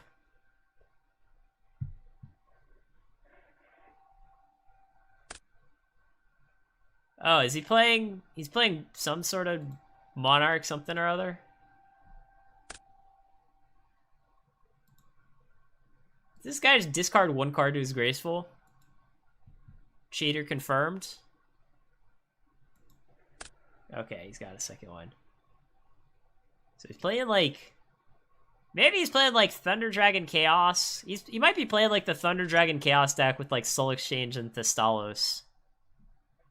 Like, I've seen these decks before. I've definitely seen these decks before.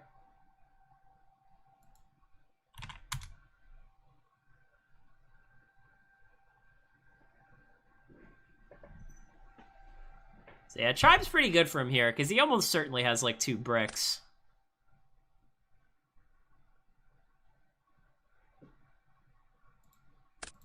Is he gonna drop a Chaos Monster? Oh man, that's good. Dropping a Chaos Monster is pretty good.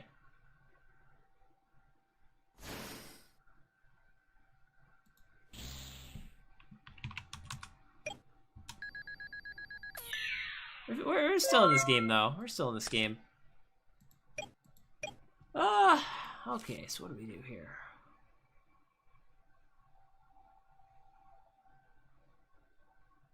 Yeah, I mean, our hand isn't super great, but we do have a follow-up.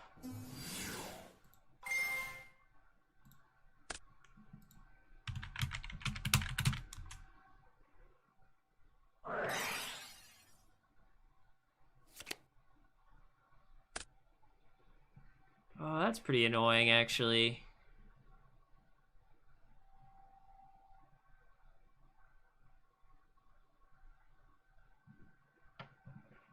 We're at 64. Yeah, we'll just trade tribes and say go. As long as we don't, like, eat a ton of damage, I think we can, potentially win. Yeah, 23 is fine.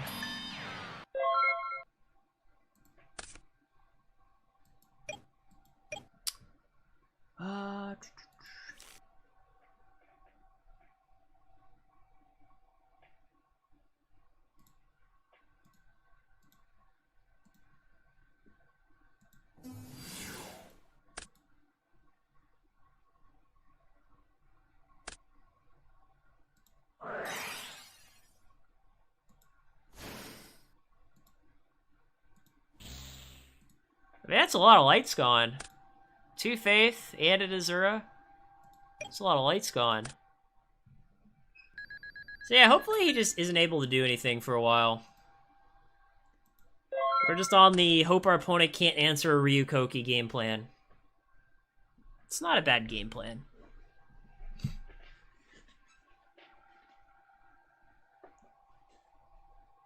I tell you, if we beat like double pot Graceful, that's pretty impressive, I think. I think it's pretty impressive. Oh man, he's got Snatch Steal.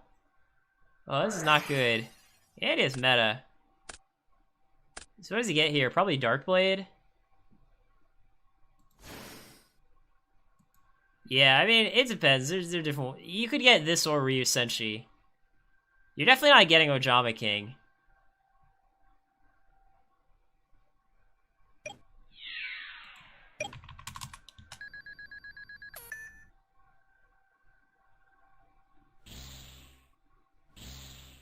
Yeah, I mean, against Chaos, like, Vampire Alert is barely better than a vanilla. It is, like, only marginally better than a vanilla. Oh, man, and he has a set monster. Oh, that's fine. This deck plays so weird. Because it's like, you -1 yourself a lot, but you kind of hope it doesn't matter.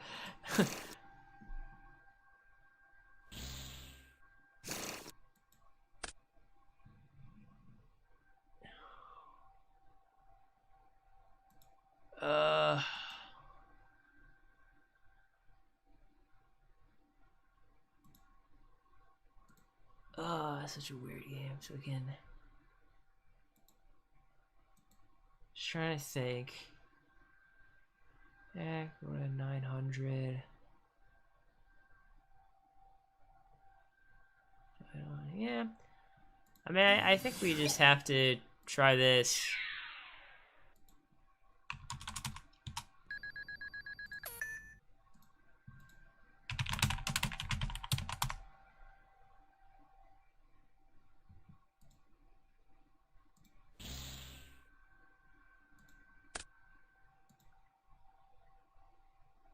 I mean, if we want to play around second Book of Moon, we could just, like, get Reaper in defense, but we're just gonna hope he doesn't have second Book of Moon. At this point, I think it's pretty unlikely.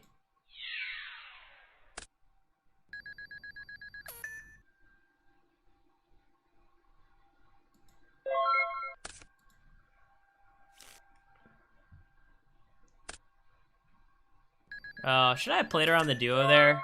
I don't know. I could have said Tribute to the Doomed.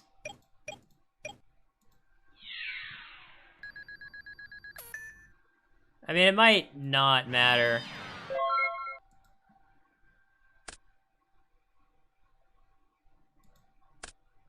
Yeah, he probably is playing Decree himself, or otherwise he would have, like, MST'd this Decree, like, forever ago.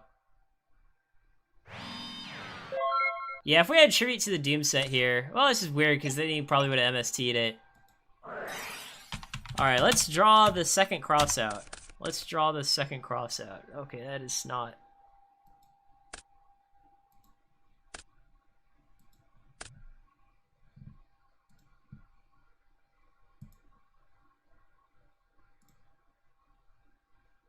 It would have been sick if, like, we had a Book of Life here, but we don't have a Book of Life.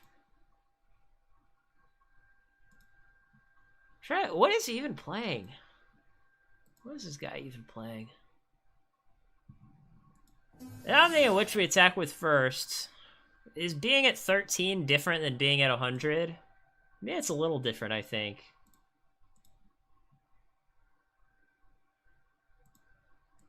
Yeah, I think it is kind of different. I think we just have to go for the maximally aggressive option. This guy isn't dead.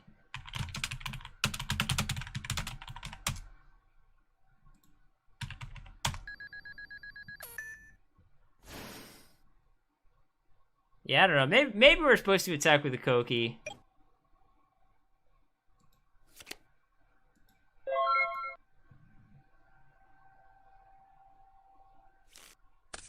Yeah, maybe we definitely had some different plays that we could have made here. And again, it's just like, you know, it's just weird because I couldn't think, like, what could his monster be? I figured it was probably Sangan. That was, like, what I put him on. To be totally honest. I literally just put him on Sangan.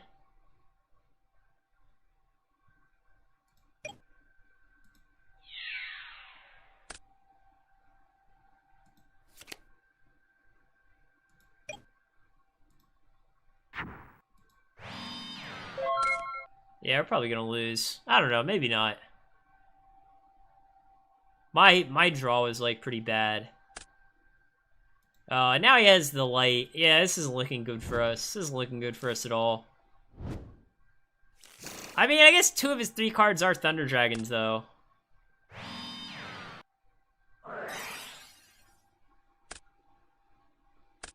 Is Reaper more than 7? Oh, yeah, it is. Yeah, I mean, it could just be hindsight bias, to be honest. Like, it could be hindsight bias, but we probably, like, punted by attacking with the turtle instead of the Koki. Because if we attack with the Koki, not only does it kill his Tsukiyomi, but then it also means that we have 200 more life, and then a Reaper wouldn't be able to kill us there. So I don't know. I don't know, like, in hindsight what the best play was. You know?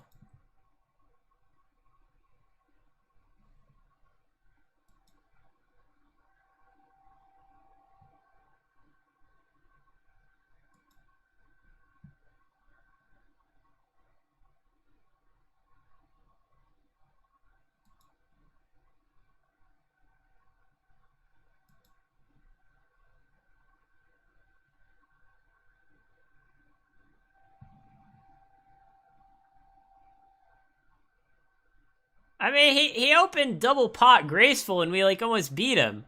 I feel like we should, you know, get some credit there for almost winning.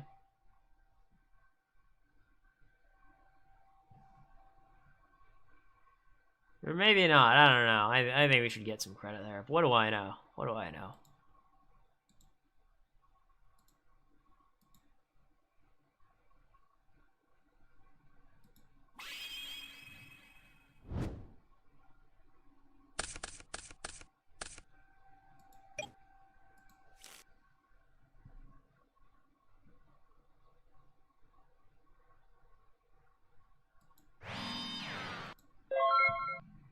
Yeah, I gotta hope my opponent's good enough to have sided out crossouts in this matchup. Oh, okay, of course he didn't. Our opponent just doesn't side out crossouts against zombies, apparently. Man, I had such a great turn 2.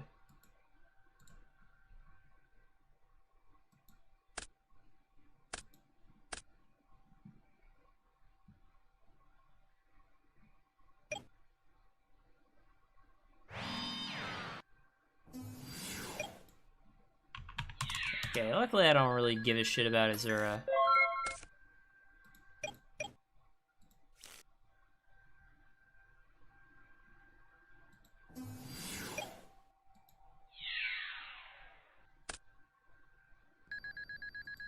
Yeah, this sucks.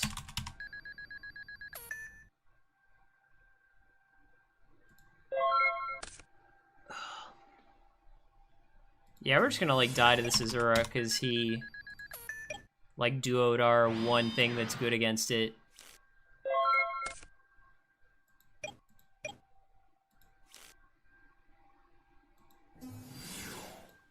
Yeah, it's like now I just have to summon Breaker and attack for 19.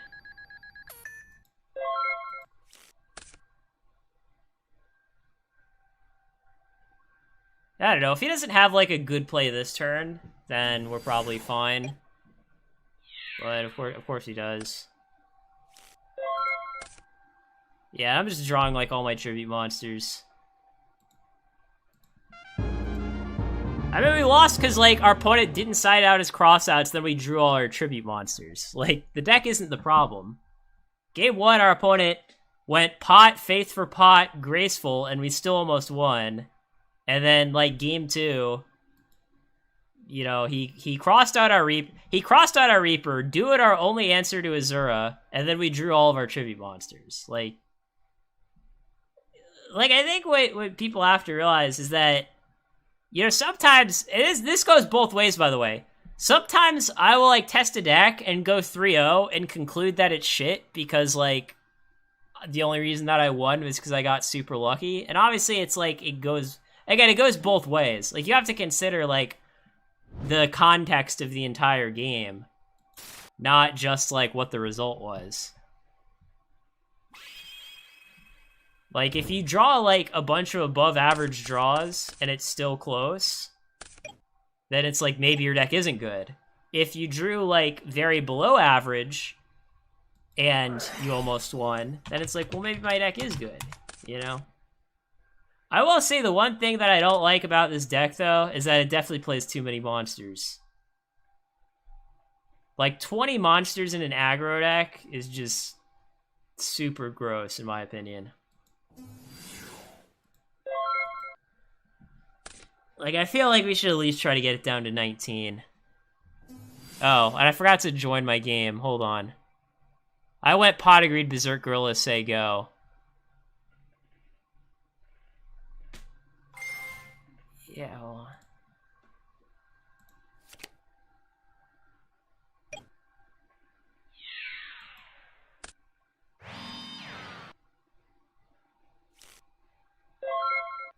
I will say, like, the minus ones don't matter that much, you know? Because, like, this just isn't a deck that cares about minus ones. Oh, well, our Reaper still went +1. This is another hand where it's like, it's funny, I cut a tribute monster. He's playing 4 tribute monsters, I'm only playing 3. And yet, I'm, like, somehow still drawing them all.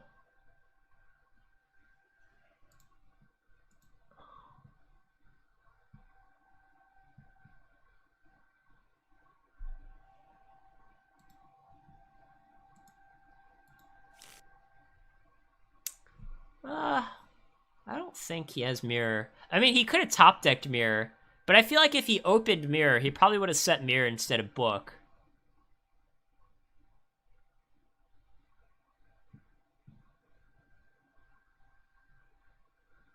Well, I mean, in this deck, like, having tribute monsters works because you play all these ways to discard them.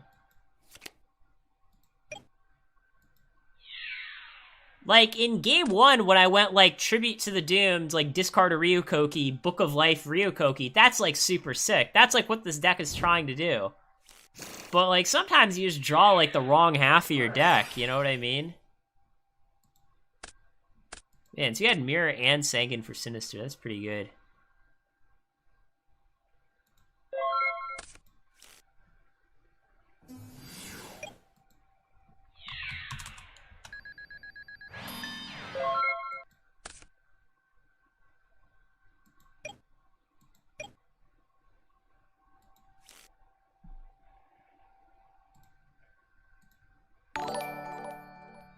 Oh, who did the thing?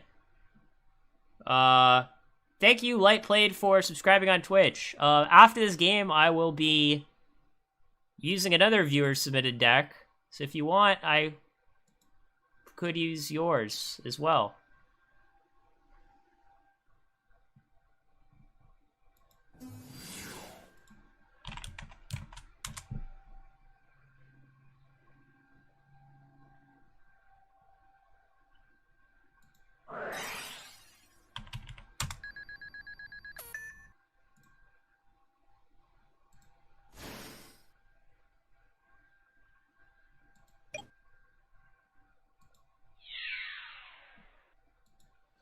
Nice thing is that Mirror's gone, now we just don't have to play around it.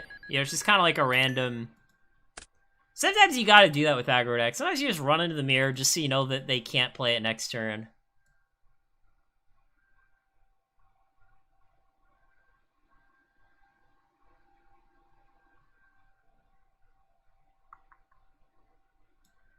Yeah, I think we just want to thin out our deck.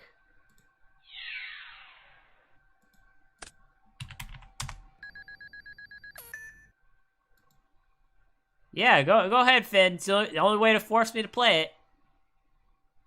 Anyone who subscribes has the ability to make me their slave. And who wouldn't want to make me their slave, right? I mean, I'm just the best slave.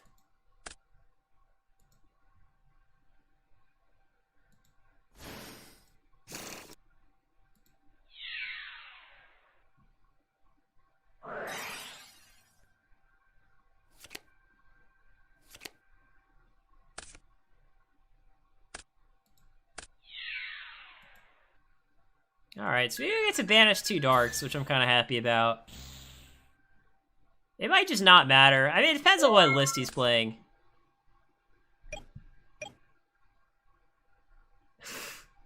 Thanks, Endures. 4 out of 5 is pretty good. We'll take 4 out of 5.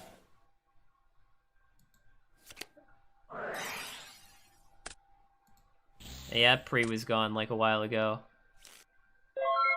Huh, that's interesting.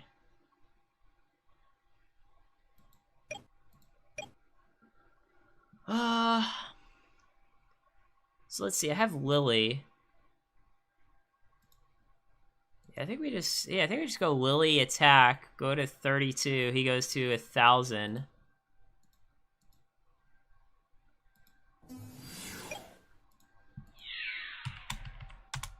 Karibo would be pretty good. I'm always worried about Karibo.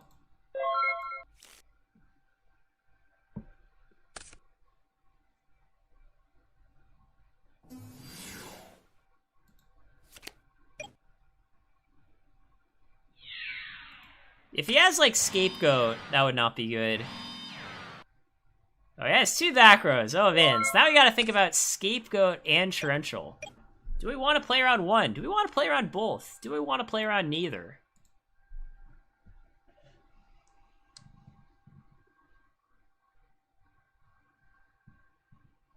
Oh, man. If only I had a Heavy Storm.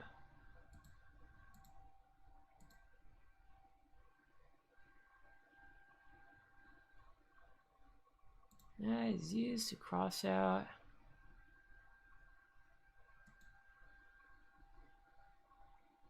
Because it's interesting. I could, like, tribute for Vampire Lord and attack, which, like, plays around Saku exactly. And, like, kind of torrential. He's used 2 books. I don't know. I think we probably just attack. Okay.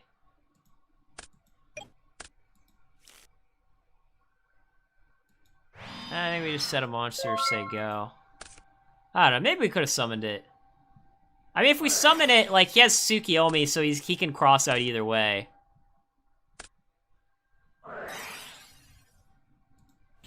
Yeah, I mean, if we just summoned a second monster, we would have just killed him. I don't know. Maybe I just should have played around neither.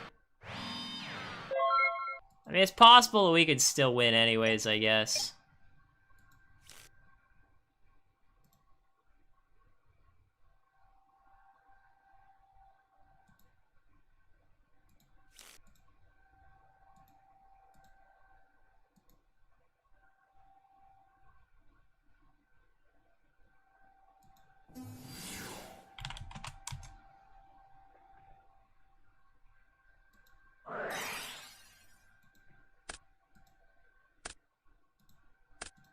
I don't know. This might just be game.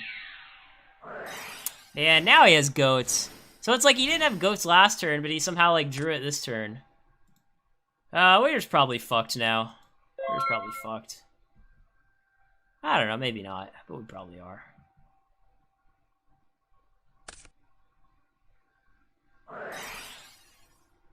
Okay, luckily I don't really care about Snatch Steal unless it's game.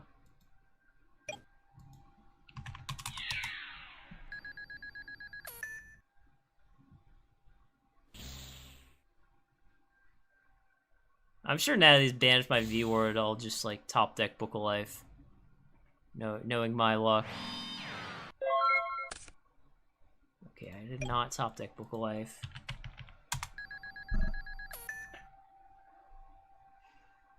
It sucks because I can't do anything about Faith. It's like I used the Tribute to the Doomed on the Tsukiyomi, and, like, now I just can't out the Faith. It is rough sometimes. It's rough. I feel like every turn I, like, end up playing around the wrong thing. Every turn I somehow end up playing around the wrong thing.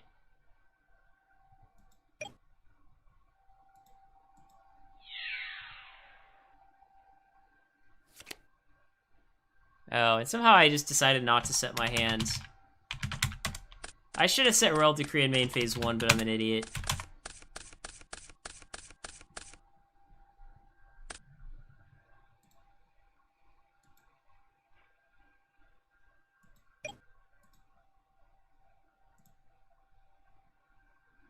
I mean, luckily my 5 cards are, like, really insane.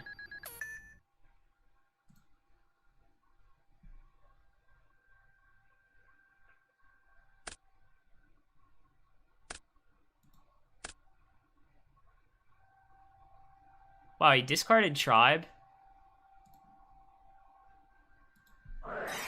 Yeah, problem is I just can't beat like a metamorphosis.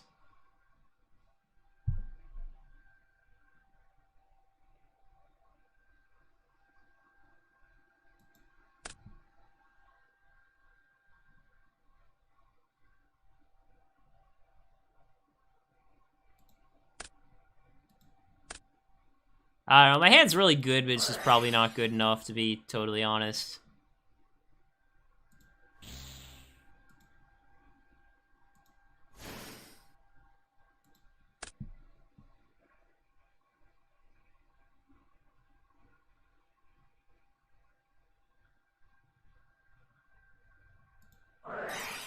I was basically hoping that he didn't draw a metamorphosis off of his 5 cards somehow. Yeah, I will say, it sucks because, like, our 2 matches... We played 2 matches with this deck. Oh, you're right. Well, I would have heavied and then played Book of Life. It's the same thing. That was what I meant to do. We just heavy Storm and then activate Book, yeah.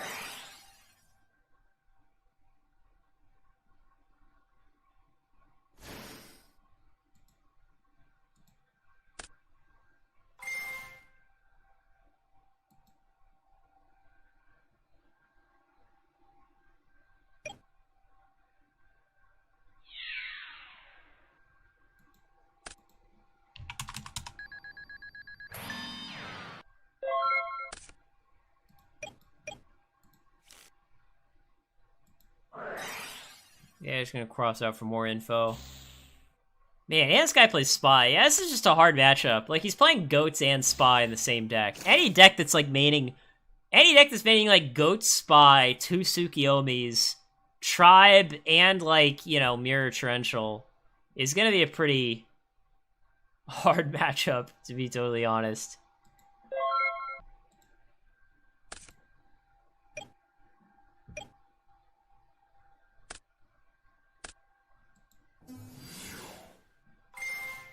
Yeah, well. So what's our plan for this deck? I mean, Book of Moons have to be pretty good.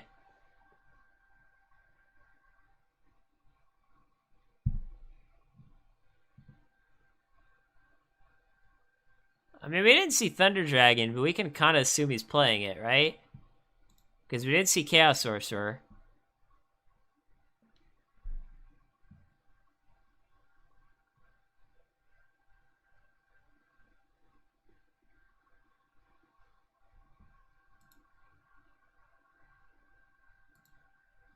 I don't know, maybe we definitely want to side the Mystic Swordsman in, I think.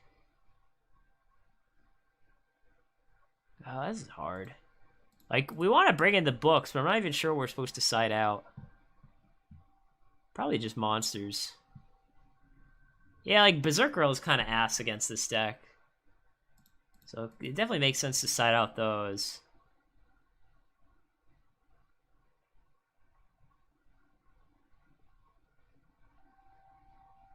Oh, we have Azura in our side, too. Azura is good against this kind of deck, I think.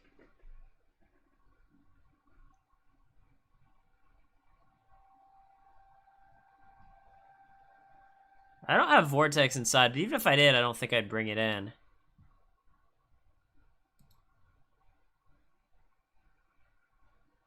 Alright, let's try this.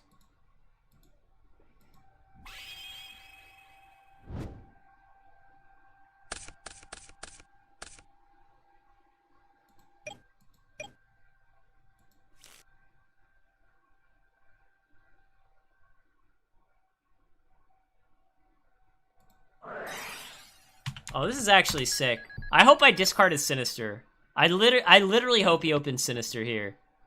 Because if he did, I can banish it with Book of Life turn 1.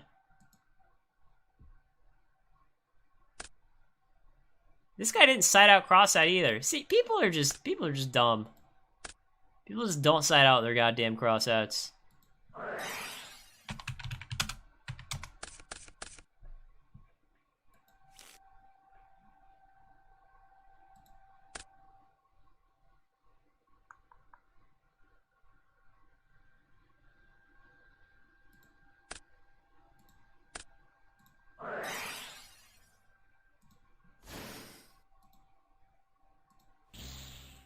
trying to get all these darks out of here.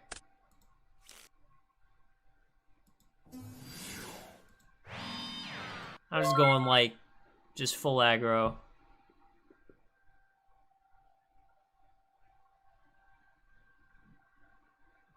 $41 card decks could be good sometimes. It's just, I mean, it depends. I mean, obviously, usually 41 isn't optimal, but it's, I don't know. There are definitely other things that make me not take my opponent seriously that aren't that.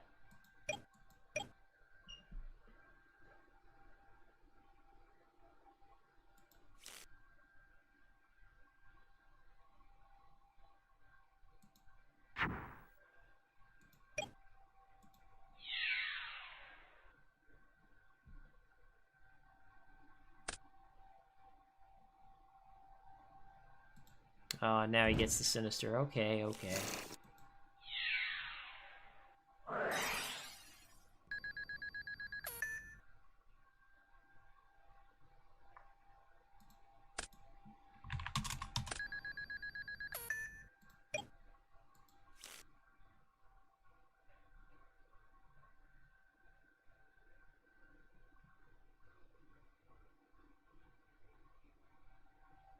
There can be ratio reasons to run 41 cards. So, like, for example, what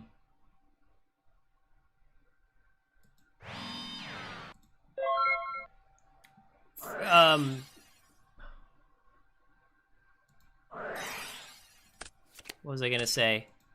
For example, say you want to play more than 16 monsters, but play fewer than 17, like play 16 and a half. Playing 17 monsters in a 40 card deck is like playing 16 and a half monsters in a 40 card deck, if that makes sense. I don't know if anyone even understood what I said there. But I mean, it applies mostly to like limited format for Magic the Gathering, where it's like by playing 41, you get like a good ratio of lands. Just trust me. Just trust me on this one.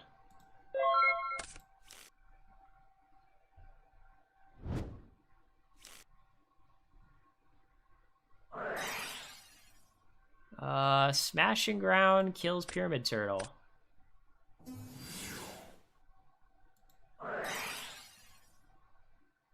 His last card's Poises. Oh, okay. So he got Sinister. So that's the last card in his hand, I think. Right? Am I crazy? Yeah, Sinister's the last card. I was thinking, like, do we attack with Reaper or not? It'd be sick if we had Book of Life.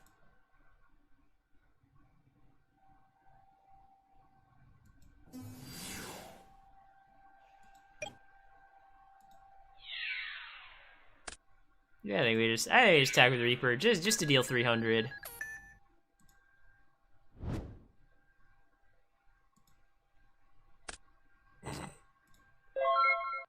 Making him think that I had Book of Life. I'm just trying to tilt this guy here. No, you have to put it in the grave and add it back. Sorry. Oh man, he top deck Pot of Greed. These people are too good for me. People are too good for me.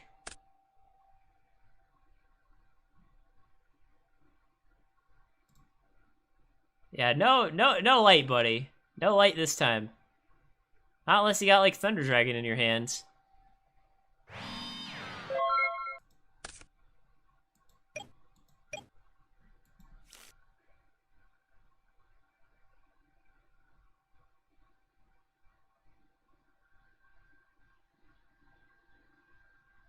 Yeah, it's so weird. He didn't even protect against Reaper.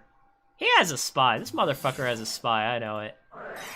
This is not Sinister. This is Spy, 100%. Or Faith. Oh, or Tsukiyomi, I guess. That was interesting. Yeah, I guess his hand was like Sinister, Tsukiyomi, Chaos Sorcerer. That makes sense.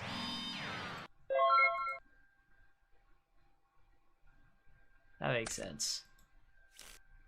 He just drew really bad off the Pot of Greed.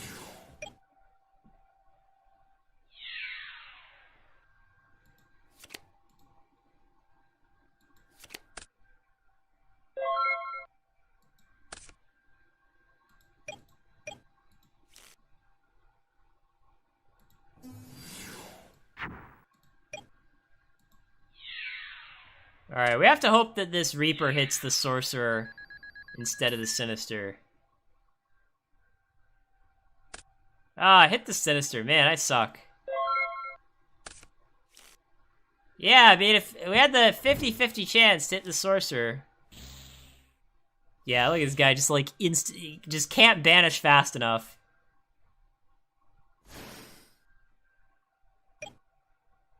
He's attacking? Okay.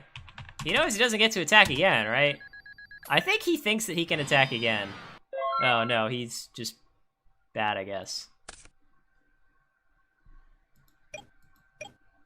So hold on. How do we just completely fuck this guy here? How do we completely fuck this guy?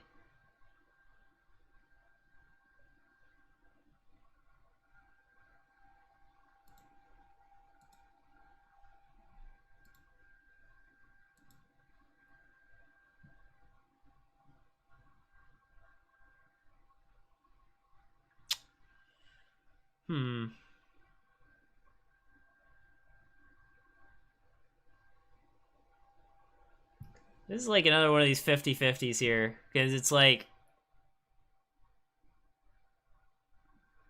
if it's Sinister, I want to go Azura attack, main phase 2 creature swap, but if it's Spy, I want to go Exile Deset, and main phase 1 creature swap. I mean, I might lose either way, to be honest. I might just lose either way. If I go Azura swap, that protects us from some other things. Because then we don't, like, instantly lose to meta. Because if we go Exiled, you know, swap, then we instantly lose to meta. So yeah, I mean, I think this is just the maximal EV play. If he has Spy, then it's like, you know, what can you do?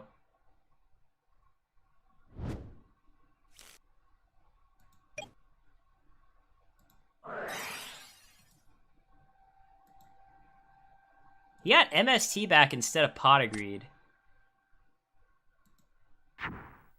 I'm not sure what that's about. So yeah, he has Sinister, right? Or no? I don't know what he has. He's got something, yeah. Okay, so yeah, so he did play around the Sinister meta play.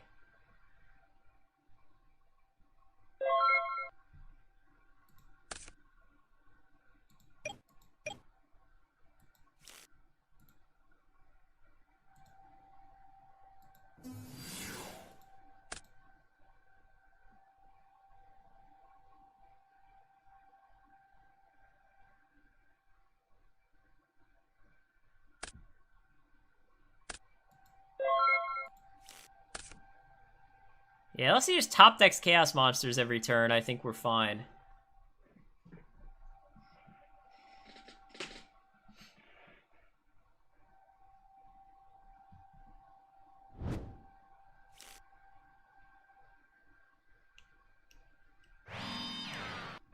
Okay, so we know that the card's is Sinister.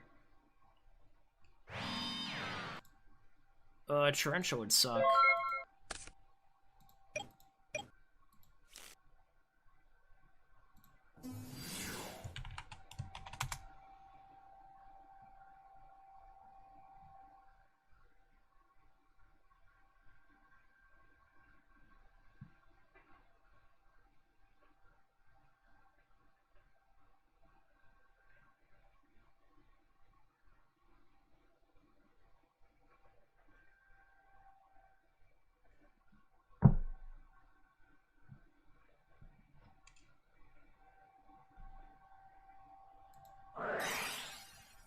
Alright, so we got this Sinister out of the way, which is pretty important.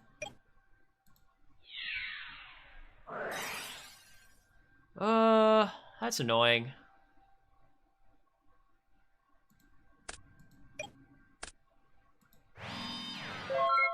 I mean, at least at this point, almost any card in our deck is a good draw. Even a Tribute's a pretty good draw. Even if we top deck like a Ryukoki, that's fine.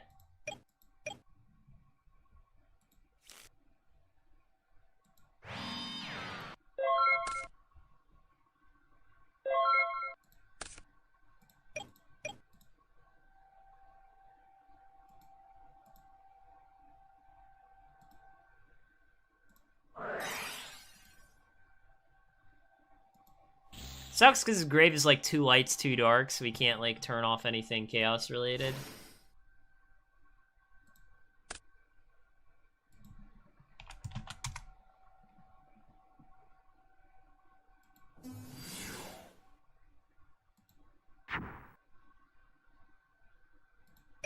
Alright, let's see if this Reaper gets through.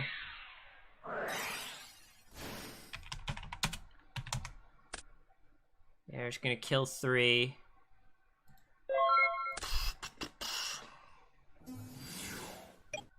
Is he gonna attack the Reaper for 17? Okay.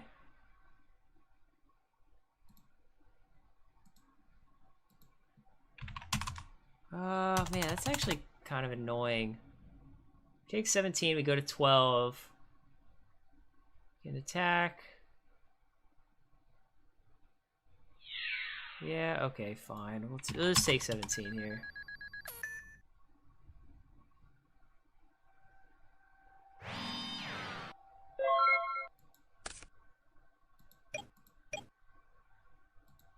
Oh, this is a pretty good top deck. I'd say it's one of the better ones.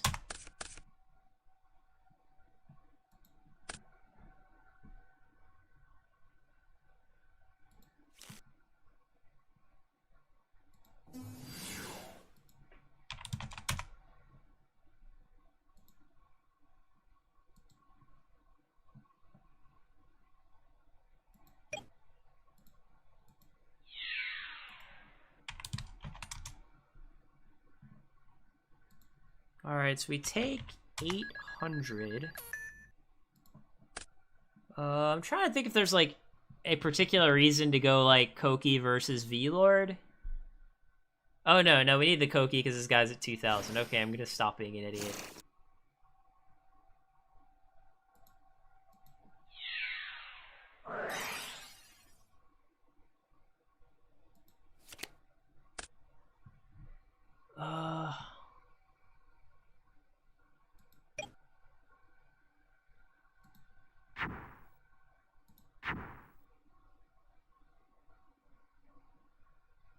Oh, I forgot to attack with Kaiku.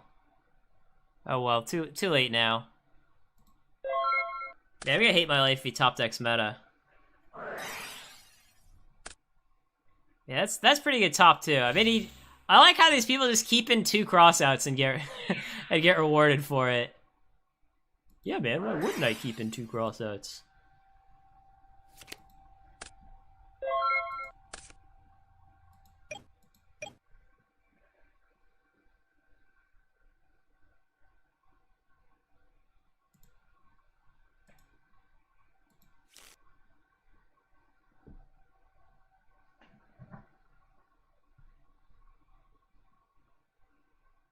Yeah, it's just awkward because this token isn't supposed to be here. If this token wasn't here, then we could attack directly, which would be pretty significant. So I might have just punted this game.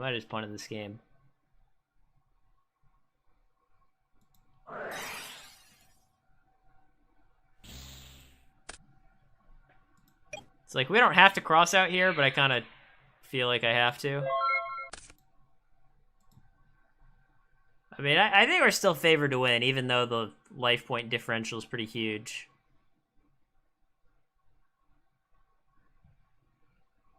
I mean, he's playing like 2 Tsukiomis, and that's like his only thing that makes it live, basically. Like the 2 Tsukiomis in books. I mean, I think maybe you could make the case for keeping in 1 crossout if, like, you just truly have, like, nothing better in your deck, like, at all.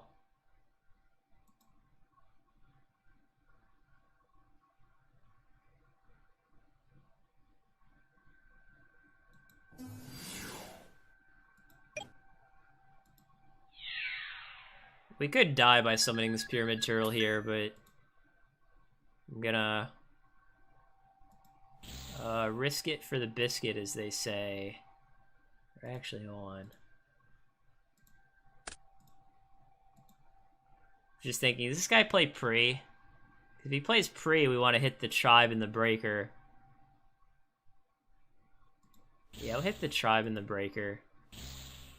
Just to play around Pre.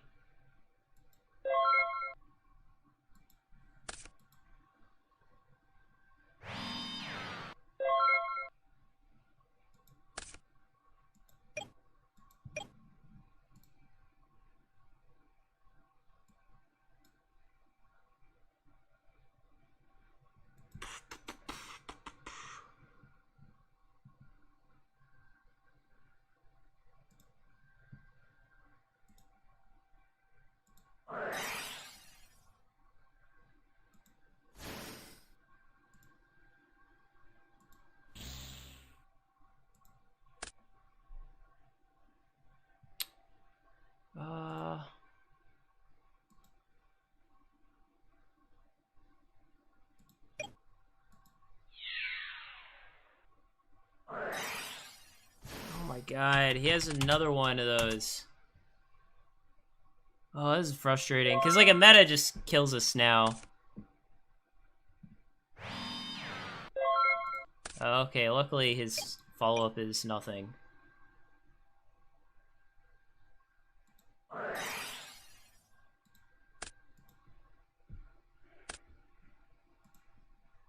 I mean, we have Decrease set, so Magic Cylinder we don't really care about.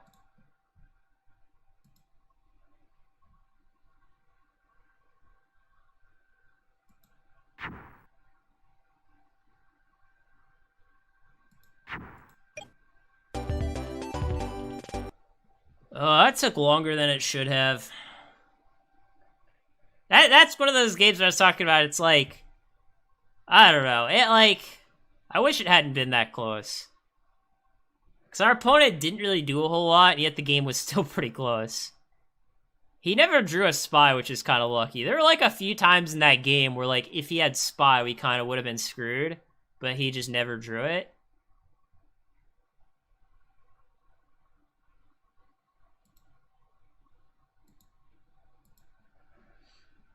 I think our side deck plan is pretty good, though.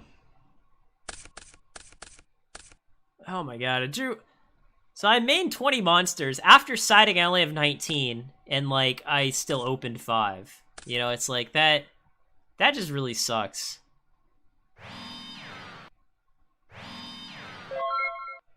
Like, it is not the kind of deck that you can just open 5 monsters with.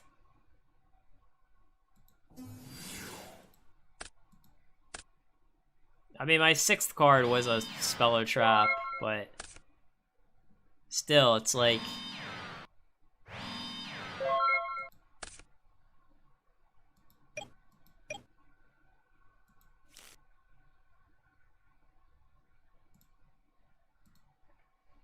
Yeah, this fucking blows.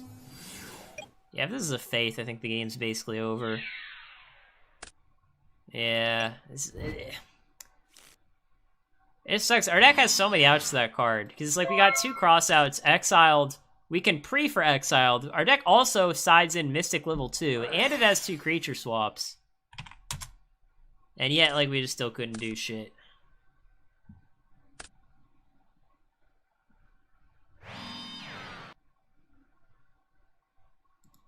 I don't know. Maybe like, our Kaiku will just get there. Problem is, now if this is a spy, if this card right here is a spy, like, oh my god, like, we're just super boned. I hope this is like another Faith, or a... Yeah, like, another Faith is actually fine. I would rather it be another Faith than a spy, ironically enough. Yeah. Yeah, it's rough. Like, this is why Pot Greed's such a good card. Because, like, if you just resolve a Pot Greed, it just turns any face-down monster into a huge threat. And it's like... Sometimes you just have a pot and a bunch of Faiths and your opponent doesn't have the out, you know?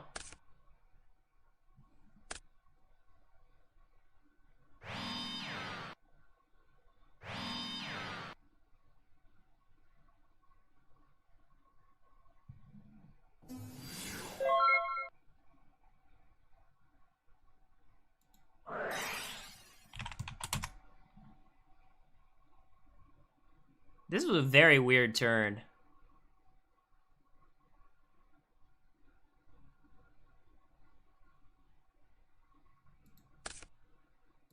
Set 2 spells or traps, summon Blade Knight, say go.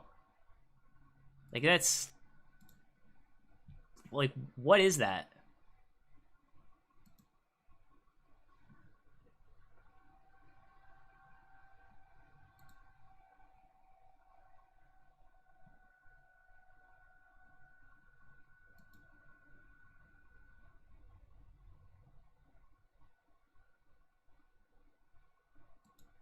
I don't know, I'm just gonna try to thin my deck here. If he has, like, Mirror MST, oh man, that'd be just the sickest.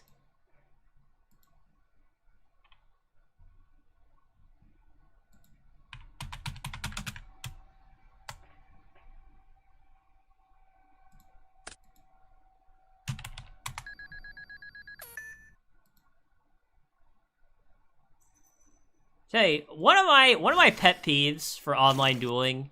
I know this is random. I don't know if anyone else like agrees at all, but I hate it when people type "go" in the chat.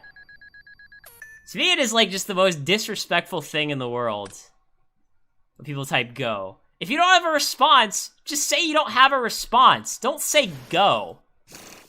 I don't know. Anyone agree with me at all? Or am I just crazy over here?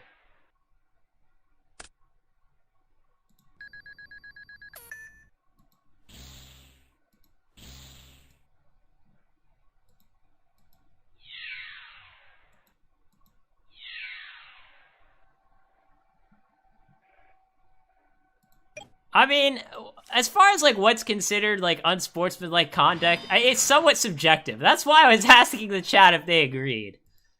To me, saying "go," yeah, "go" does imply like some level of assault. And then the other thing about saying "go" is it makes it sound like you did something wrong. Like, "Go, man, what are you doing?" But it's like, but that's just not the case at all, right? I mean, if I'm asking you for a response, I'm waiting on you, right? Like, "Go, man, aren't you a mind reader, man?" Like, I hate that shit.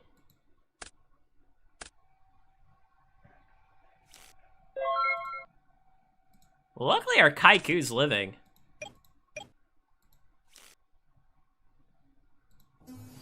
Man, after 3 pot agreeds, I'm actually feeling pretty good about this game. Like, look at all these things that are banished. How is our opponent gonna play a Chaos Monster this game? How is he gonna play a Chaos Monster this game? It's gonna be pretty tough, if you ask me.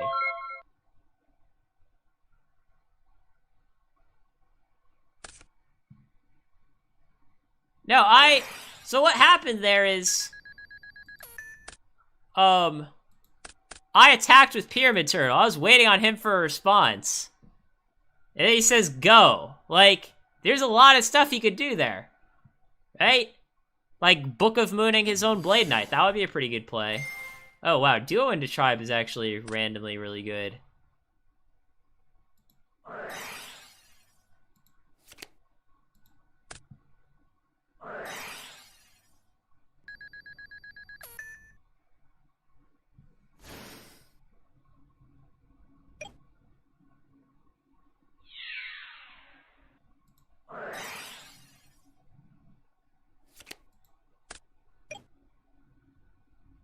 He could have just attacked with Tribe and waited for me to... Yeah, this is like super suboptimal.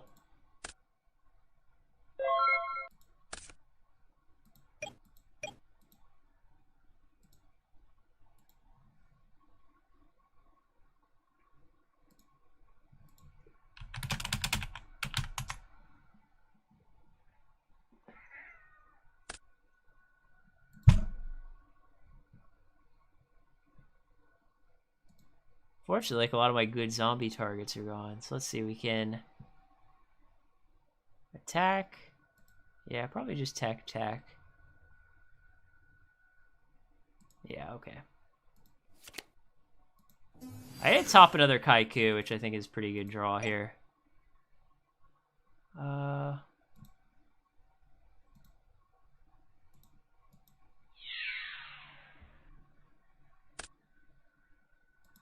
If he has Book here, it's pretty good. We're just gonna hope he doesn't have it.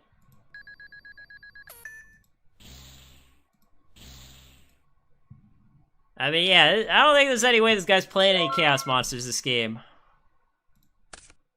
How's this guy gonna play any Chaos Monsters? I think it's gonna be pretty tough.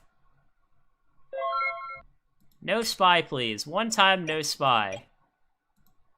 One time, no spy. We actually don't have a lot of spy outs left. I mean, we can Book a Life our Ryukoki. I mean, I guess that's pretty good out.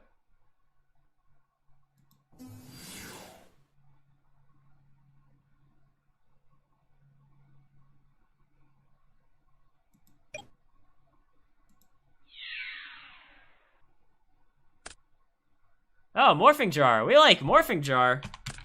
Yeah, it's got... Oh, man, any discarded Sinister. This is just actually disgusting.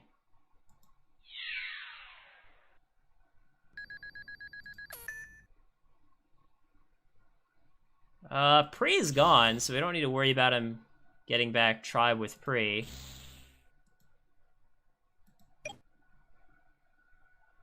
We already summoned this turn. Well, I mean, his hand was all dead cards. He didn't really have a choice. I just like that we're doing so well against, like, 3 Potagreeds. Opponent played Potagreed 3 times, and we're just crushing him.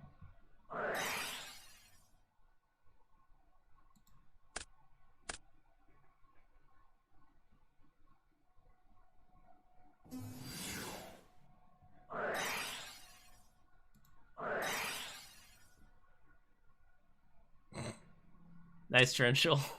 I hope this guy's hand's all chaos monsters. I hope his hand is 2 sorcerers and BLS. Yeah, I mean, I don't know. I don't think this deck is, like, amazing, but, like, some people in the chat are saying this deck is shit. I don't think it's shit. I think it's, like, a solid tier 2 deck, right? Like, I mean, really, like, in game 3, we basically just won because of Kaiku, right? Like, let's be honest. Kaiku, like, just ran away with that game. And sometimes just playing, like, 3 Kaikus, 3 Decrees is good enough to beat Chaos, you know? Yeah, I'm glad people agree that Go is BM. Okay, so, we've got the viewer-submitted deck today. Where is it? Yeah, this is Bobby Douglas or something, I think. He submitted this Relinquished deck. I actually did change the extra just because, like, his extra was, like, missing a bunch of things. But other than that, this is his list. So, yeah, I'll just say, I actually haven't played Relinquish before myself. I've seen it played by other people.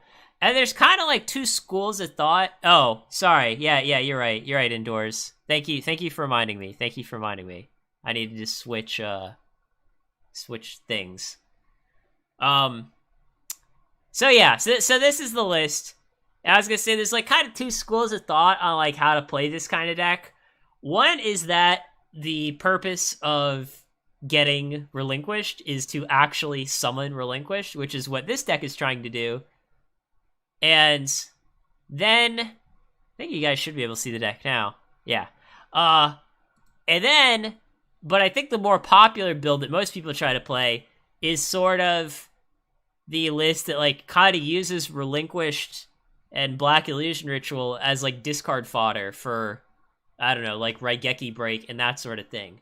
Because, like, the idea is that, you know, you have Manju or Senju to search Relinquished, and then that's like a light and a dark. And then you, like, discard the Relinquished. You know, you go Manju, search Relinquished, discard Relinquished to Raigeki Break, and then, like, now you have, like, light and a dark. Unless I kind of already talked about it, I don't like Upstart much. But other than that, I think the deck's pretty good. I think this is, like, solid deck. Sometimes, I don't know, I see some lists and I'm like, this person probably doesn't know what they're doing. But I think this person does know what they're doing. Most of the choices, the main thing that stands out to me is, like, the 2 main Upstarts and no main deck crossouts. I think, like, probably the biggest weakness with this list, if I'm just looking at it, is, like, I don't really know how this deck deals with spirit monsters. Like, if they play, like, a Tsukiyomi or Azura, okay, you have, like, 2 books, Mirror and Ring, and, like, that's kinda it, right? But I think this deck would do pretty well against aggro, right? Like, it's not maining crossouts, which obviously makes your aggro matchup a lot better. But obviously makes other matchups worse. And, I mean, Decree is really good against aggro. And, I mean, Relinquish is pretty good against aggro. You know, because you just have a bunch of Thousand Eyes Restricts and Relinquish, and that's pretty good anti-aggro strat. So yeah, I don't know. Yeah, we'll give this a shot. I definitely think this deck's decent. I think this is, like, a little more well-built than, like, the deck that was submitted to me last week. Not that that deck was terrible, but, like, it kind of had some questionable choices. With this, I think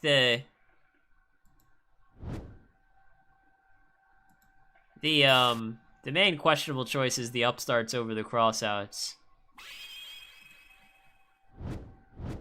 So let me switch views here, and let me find my match.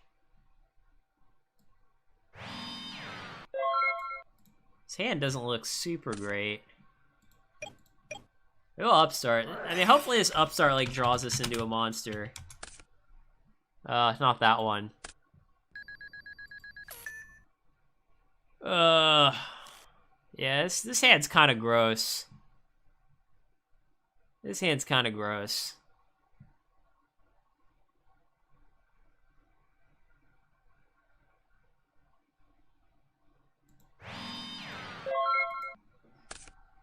I don't know. I mean, it depends on how good our opponent's hand is. If our opponent like flips to Kochi and starts attacking us, life might be kind of hard. Luckily, we are prepared for Breaker. That was like the one monster that I was prepared for. As long as this monster isn't like, I don't know, like a Dakochi or a Reaper. Ah, oh, man, it's Reaper. Why does life have to be so hard?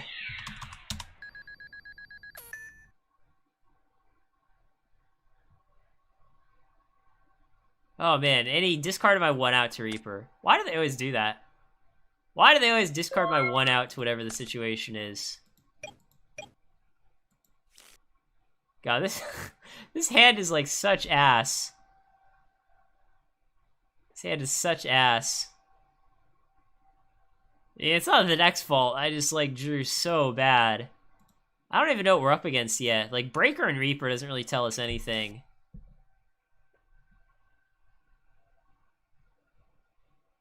I mean, it could be like Monarchs, I guess. Could just be like some goat control deck with Sphere Reaper in it. Could be like Chaos Recruiter.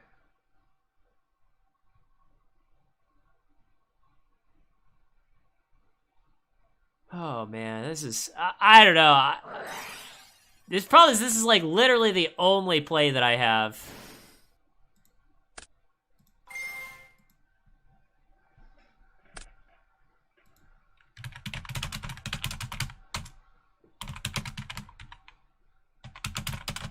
And we have another person who doesn't know what cards in the format do. This is also a rhyme. Reaper doesn't die. It's equipped to my guy. So we got the rhymes in this game.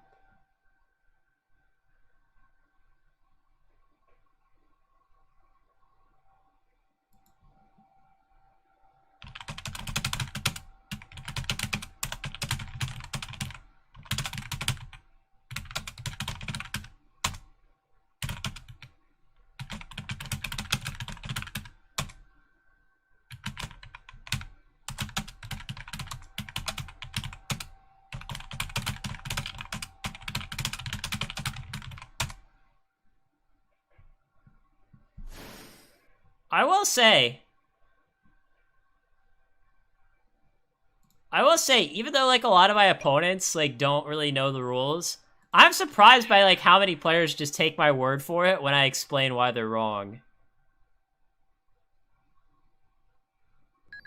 You know what I mean? Like I could just be making this shit up for all he knows, but he's like, yeah, whatever.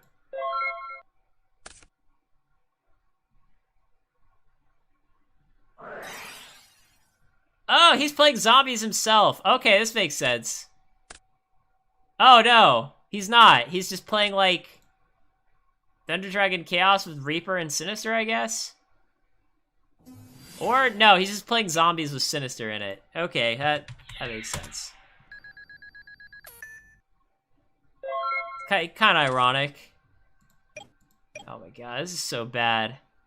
Now, of course, I draw the Vanju. After my opponent has like Giant Rat in play. This is not going well for us at all. This is not going well for us.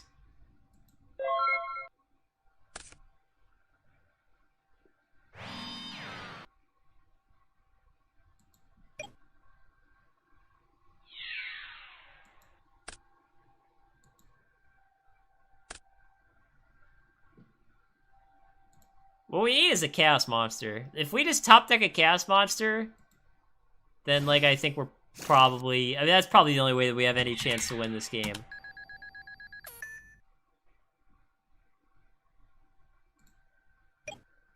Of course, the guy just doesn't add his Sinister.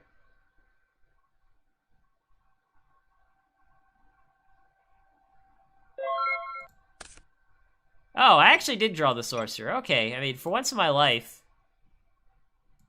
For once in my life... We are drawing the goods.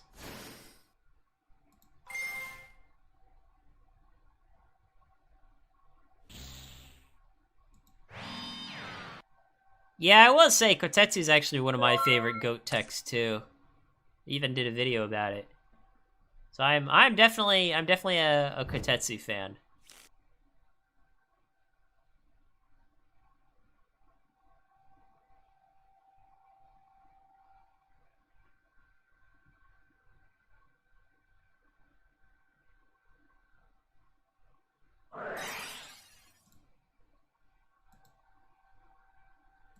Yeah, we're just gonna chain.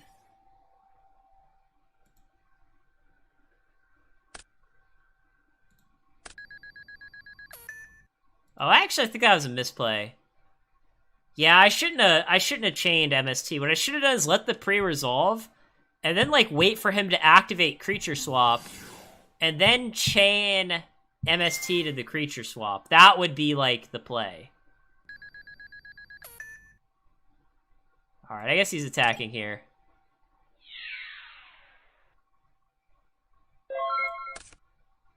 Oh, okay, well, I topped that graceful.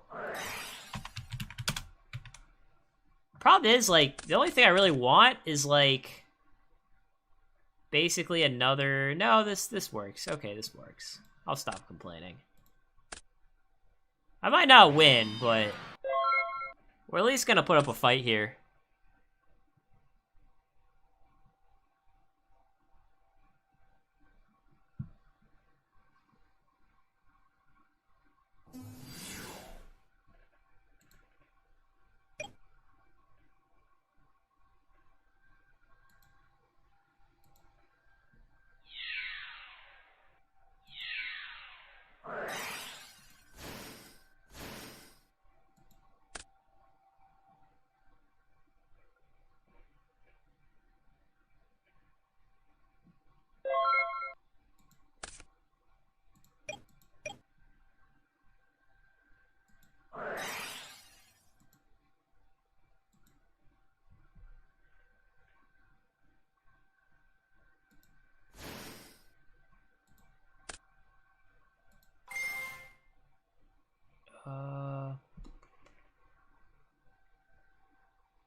Man, I'm getting so lucky.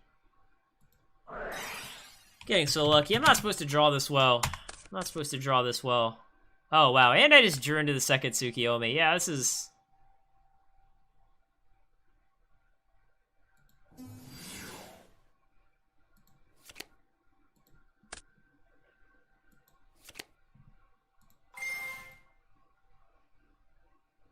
I guess this monster could be Sinister, but I think I still want to do it this way anyways, yeah. Okay, fine, we got the Sinister.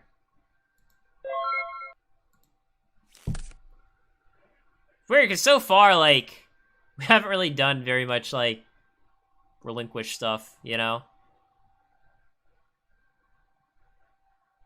We're just winning because we drew Sorcerer and meta, which, I mean, any deck can draw Sorcerer and meta.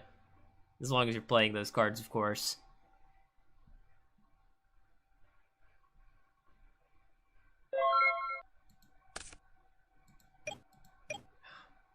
I want to say, like, I have Upstart Goblin, but it's like... This is another case of I really wish my opponent... I wasn't giving my opponent all these life points. Like, my opponent's at 53. If he was at 33, we could just kill him so much faster. Like, that's like basically 2 extra turns we've given him.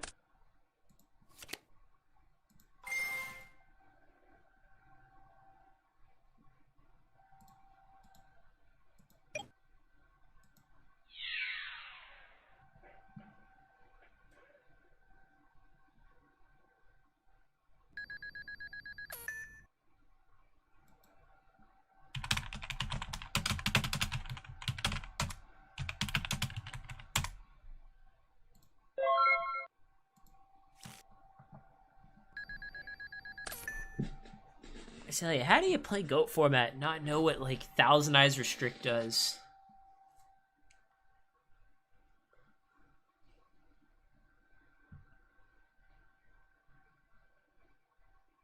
So do you guys think he's gonna forget Sinister? It's literally on top of his graveyard. Okay, I wanted to take side bets on whether or not he'd forget Sinister.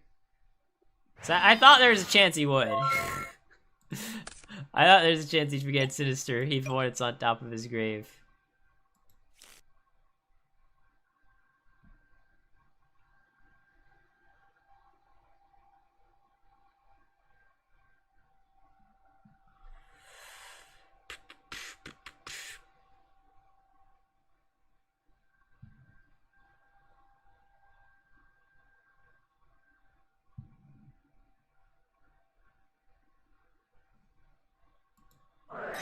Yeah, we're just gonna Black Illusion Ritual.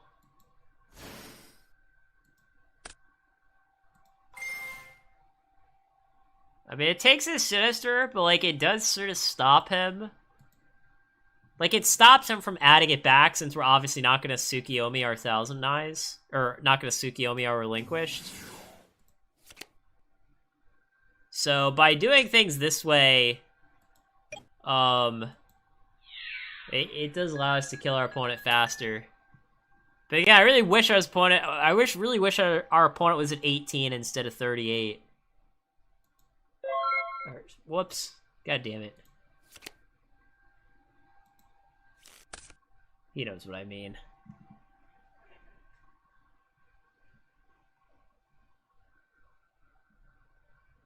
Yeah, new people are definitely a good thing. New people, I'm not trying to hate. We just need to educate them better, right?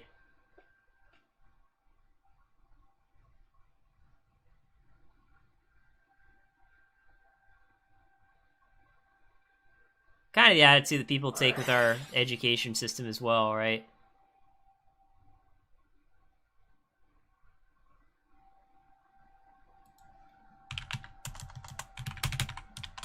Where it's like if the kid's an idiot, it's not their fault, it's the teacher's fault for not teaching them well enough. Which there is some truth to that.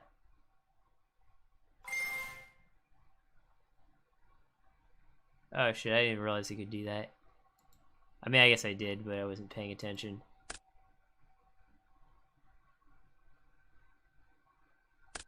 Oh, and then he has Koki. Yeah, I'm just being a dummy.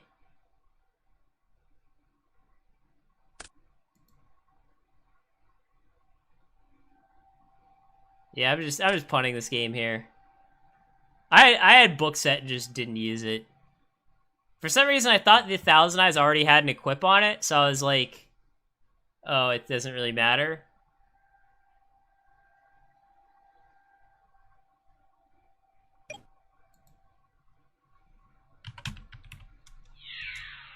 It's fine. We'll just draw another Chaos Monster again. That's kind of my plan here.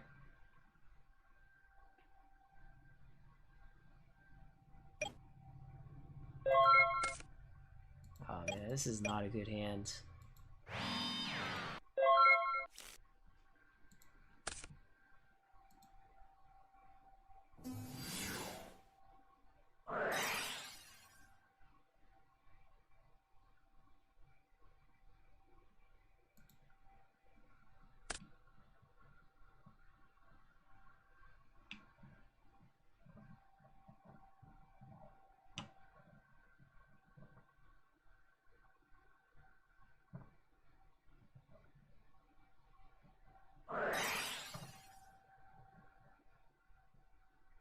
Lewis, I haven't made a zombie list, but I played another person's zombie list in the last match.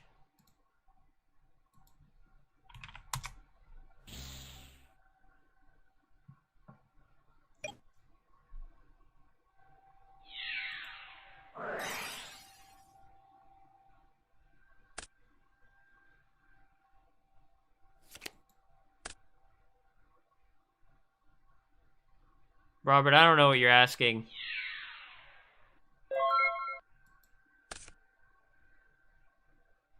I don't know, you're asking about monkeys.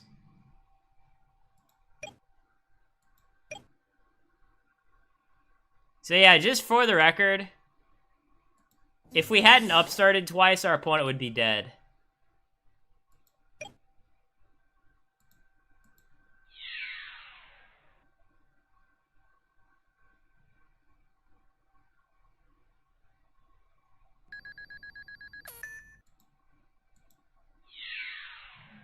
People think I'm, like, making this up when I say that, like, Upstart actually changes games.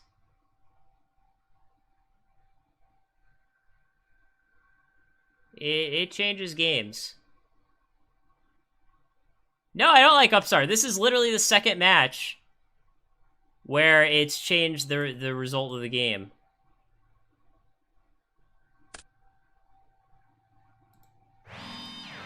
This is my list, right? So I would not be playing Upstart.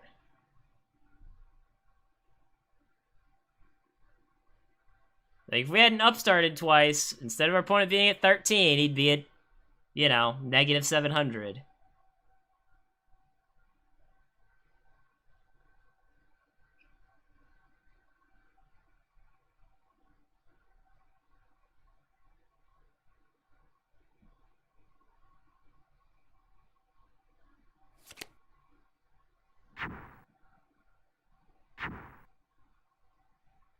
Fortunately, our ring is already gone.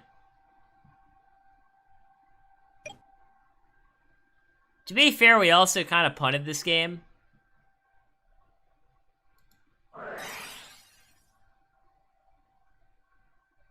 Like, we definitely punted this game a bit. But, yeah.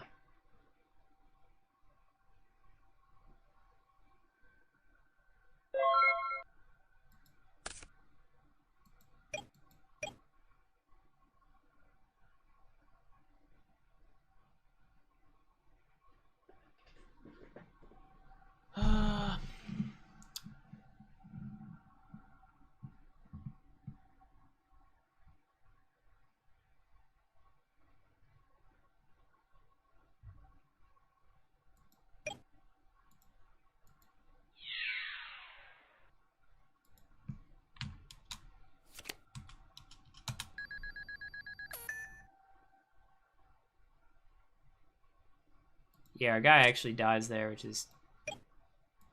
I just wanted to snatch his guy.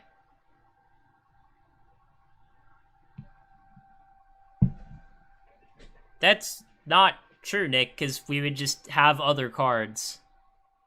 Like, that's a terrible way of looking at it.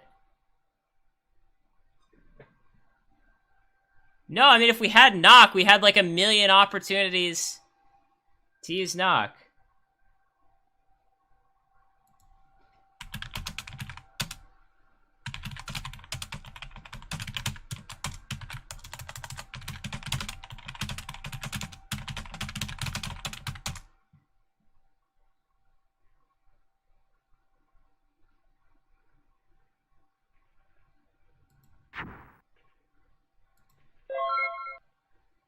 And again, I'm not necessarily saying we should be playing knock over the upstarts, but like, just giving our opponent extra time is not a good thing.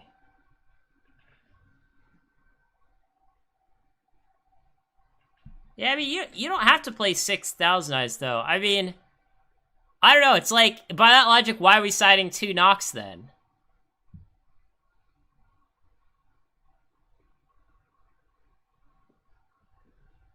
Right? Because, like, Realize that Crossout is like one of the best cards in the format versus like 90% of the format. Man, does he play 3 Koki?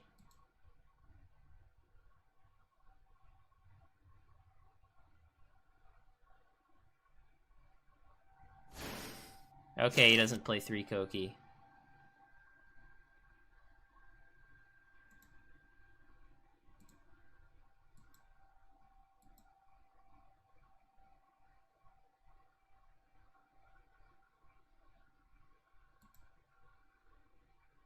In case you guys are wondering, my set is Decree, and my card in hand is also Decree. And we only run 2 Decrees. Oh, he does play 3 Koki. Okay, whatever.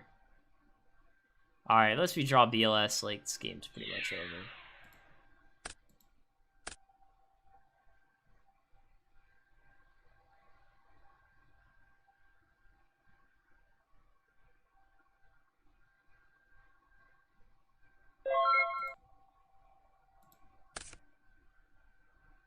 Alright, well, like I said, I kind of punted that game. We'll try to play better next time. I think we have pretty much, like, nothing in our side for this deck, though. Well, we're definitely taking out Decrees. Definitely taking out Decrees. I mean, Delinquent's list plays 3 Ryu Koki, so that was why I was wondering whether he played it or not. Yeah, I will say, I think this side needs something to, like, take out Decree for, because, like, I have 2 Decrees that I want to side out. I'm going to side in 1 Swords, but I don't really have another card that I want to side in.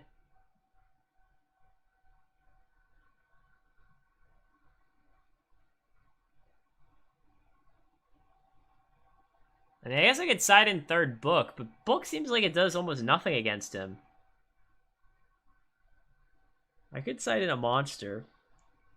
I don't know. I think this side could be better. I think a lot of GOAT format sides could be better. Even most of my GOAT format sides could be better. I don't know. Try this. So yeah, I mean, I punted game 1. I don't think our opponent's that great, so we can just try to win games 2 and 3, you know?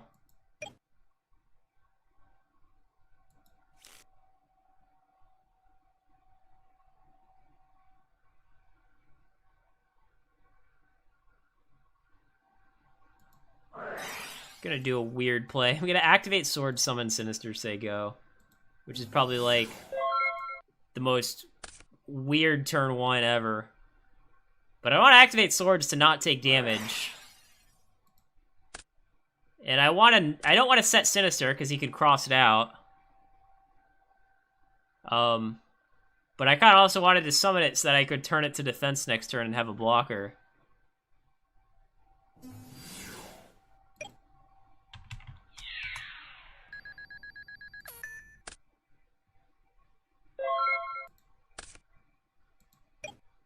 Man, why is my hand so bad?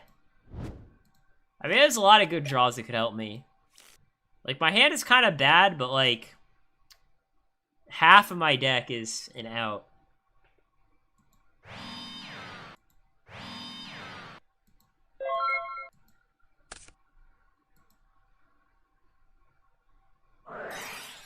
Yeah, it's fine.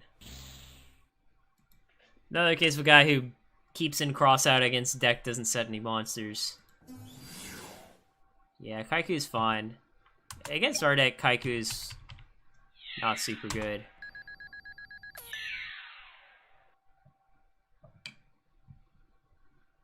You might think it's good because we do play 3 Chaos Monsters, but we have like a million outs to Kaiku.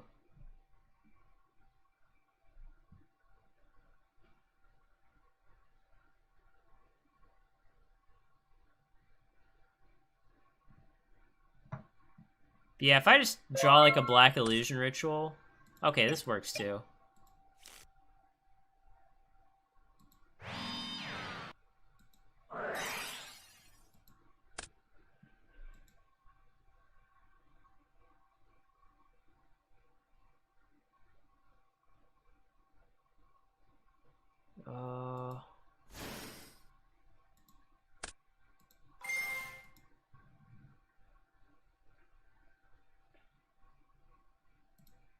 That's gonna take the stronger monster just in case he has some sort of out to our Thousand Eyes. Ah, graceful.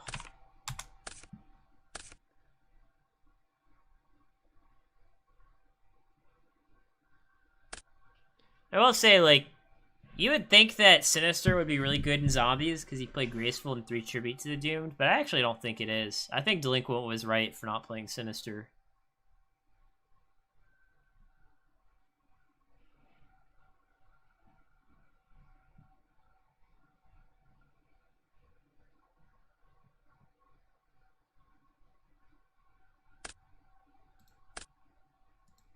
Yeah, is he gonna Book a Life us? Book Life wouldn't be great, but, you know, game's not over.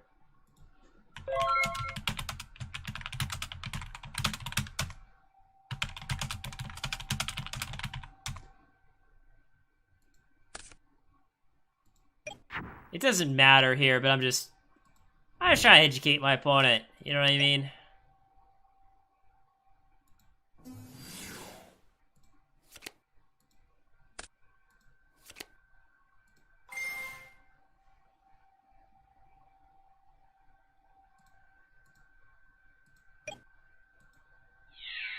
Alright, well, we got our Sinister back, our Tsukiyomi resolved, so I would hope that we would win from this point, right? Like,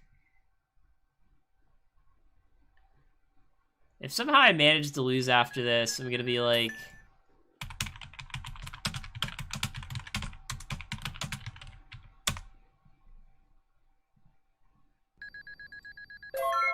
I was gonna say, yeah, if we manage to lose after this, I'm gonna lose faith in this deck, you know?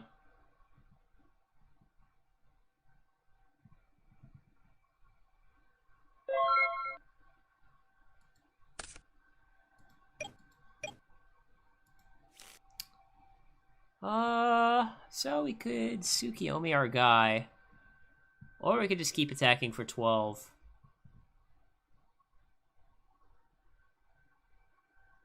And technically 12 is more than 11. Trying to think. I mean, it puts the turtle in his grave, which I think is fine.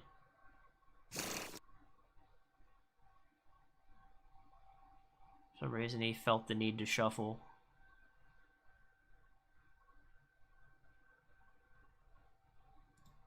Yeah, I'll just attack for 12. I think it's technically it's a faster clock. Because 11 every turn would be a 6-turn clock. Or no, a 7-turn clock. But 12 every turn is a 6-turn clock.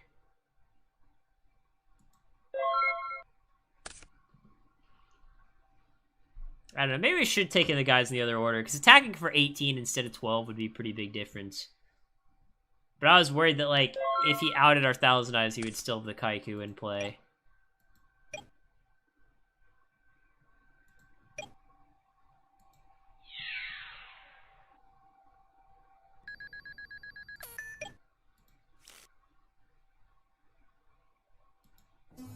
Okay, so this guy gets the ritual monster only.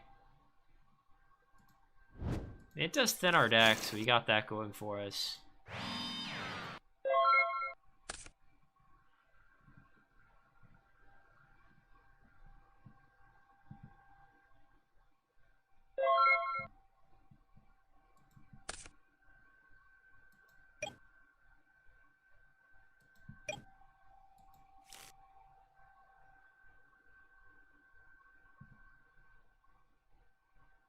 Okay, so now this does more damage. Wait, is he just dead, actually?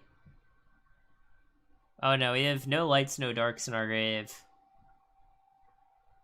So we could Black Illusion Ritual for Relinquish, but that only puts the light or the dark, not both.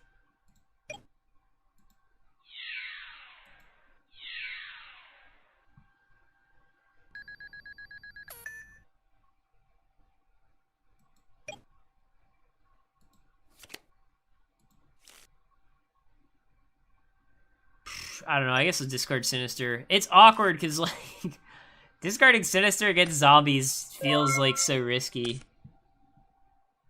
I mean, at this point, we're just so ahead that it probably doesn't matter. Even if he does book a life our guy, it's like, what's he supposed to do after that? Okay, he just conceded. I guess his hand just couldn't beat 1,000 Eyes.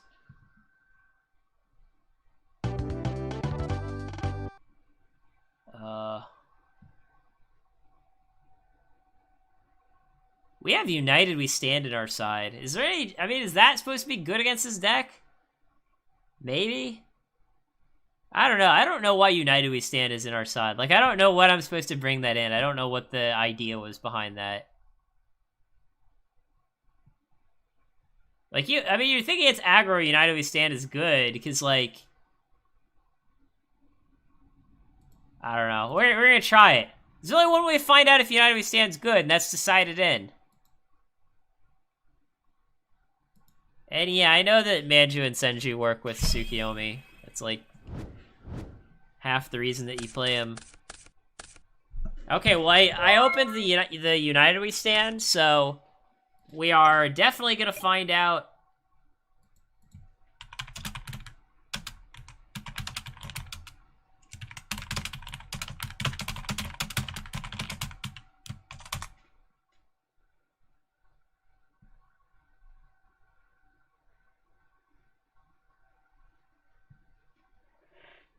I was gonna say, we're definitely gonna find out if United We Stand's any good.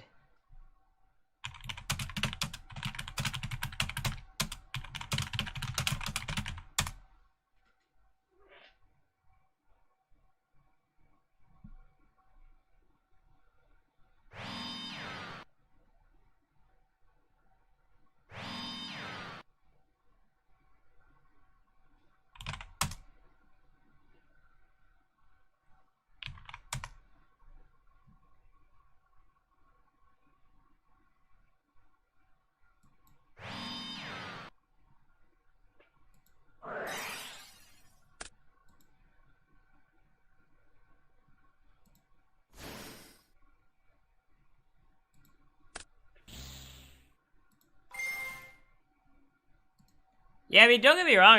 I think that, like, you know, United Goats can be a good combo, but I don't know, like, why it's sided, right? Like, what?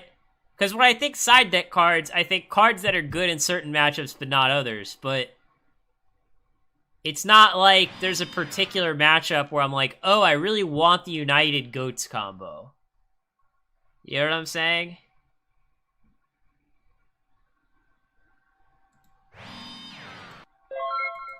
To me, it's like, if we're gonna do that, then, like, just main it, right? Just main it.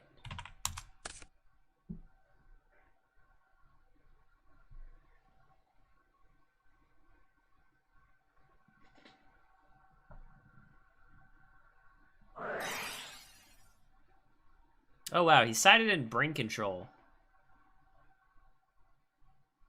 Oh, man. Yeah. I mean, I guess I have to let him do it. I mean, I can book my guy, but that doesn't seem like a very good idea. Man, if he has Book a Life here, too? Oh, man. Oh, man.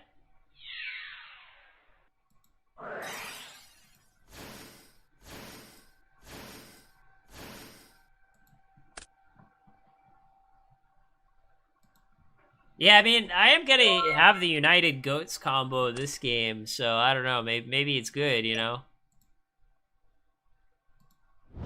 You know, I think I have to... I mean, I think here I'm just gonna go for Relinquish, but I could go United Goats.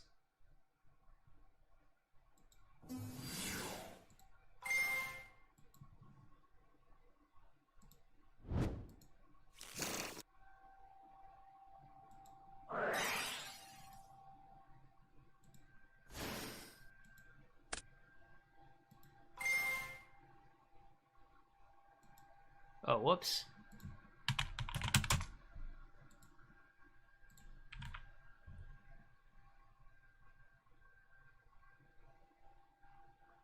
On.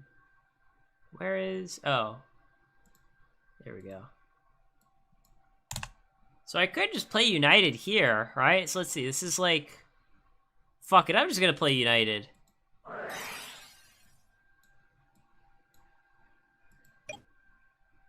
I don't even know how much damage this is, but it's a lot. It's not game, but it's like really close to game.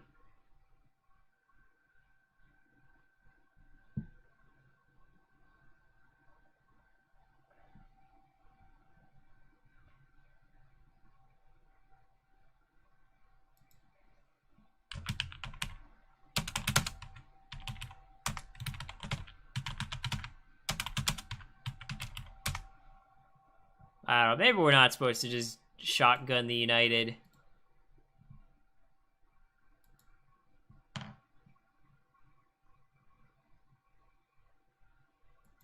Oh, no. Yeah, you're right.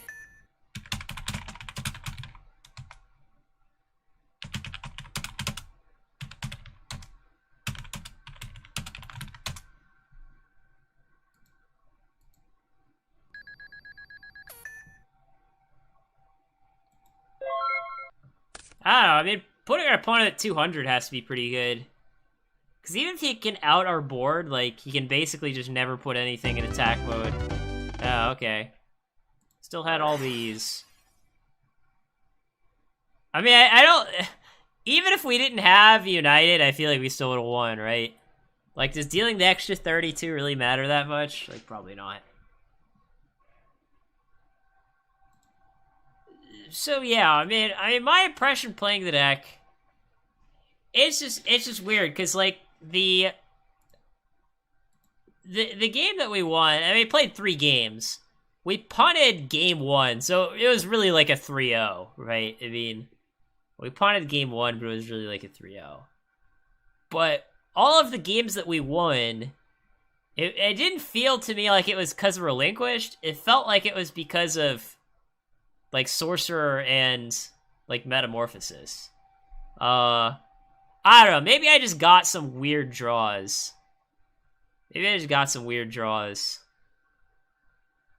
But I don't know. I mean... I will say, like, in general, there's some cards this side that I don't really like. Like, again, United We Stand, that's to me, that's not a side deck card. This is, like, either it's good enough to main, or you're just not playing it at all. Yeah, the answer is probably just not playing it at all. I don't know. I mean, I don't really like Death Wombat as a side, just in general. Because... I don't know, there's just, like, not that many burn decks, right? I mean, that's just reality. Like, and against some of the burn decks, like, some burn decks can deal with Death Wombat pretty well. So to me, like, Death Wombat's a card that's good against, like, 1% of the meta. So... And yeah, Mebel, I do agree with you. Like, Zombies probably is the best matchup for a deck with 20,000 eyes. I don't know, Jinzo's, like, another card that I probably wouldn't side. It's hard. After that game, I kind of feel like I would probably rather just go, like, the discard route and not rely too much on actually summoning Relinquished. Because I'm trying to think, like, you know, we could like cut the upstarts, like cut the decrees, and we could still side the decrees. By the way, we could still side the decrees, but you know, we could easily like do something, you know, just theoretically, right? You know, play something like this.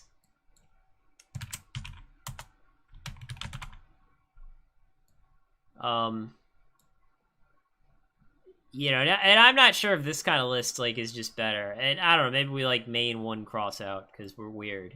You know, I think maybe some lineup like this could be better. Like, most of the choices are pretty standard, right? Like, you know, 3 goats, 3 meta, pretty standard. You know, the double Tsukiyomi, pretty standard. Everything's pretty standard. Right? I think the side deck could be better. I think the side deck could be better. And I might... Oh, sorry. Sorry about that, guys. Yeah, so I was gonna say, you know, instead of the original list... Like, hold on.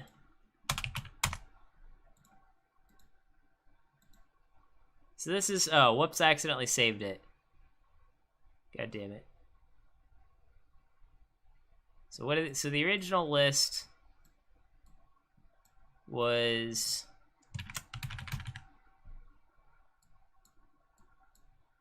Decree, Upstarts,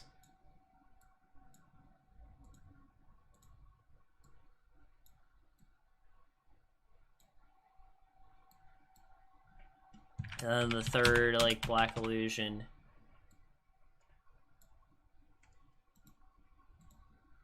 So this is the original list. And I don't know. I'm not saying I know for a fact this is better, but I would try going in this direction. You could even potentially just play, like, one Black Illusion, and basically what you're saying is, hey, I'm just searching Relinquish to, like, discard its Raigeki Break so that I have, like, a Light in the Dark or whatever, right? And I think someone in chat was saying, yeah, Thunder Dragon, that's like another approach you can take.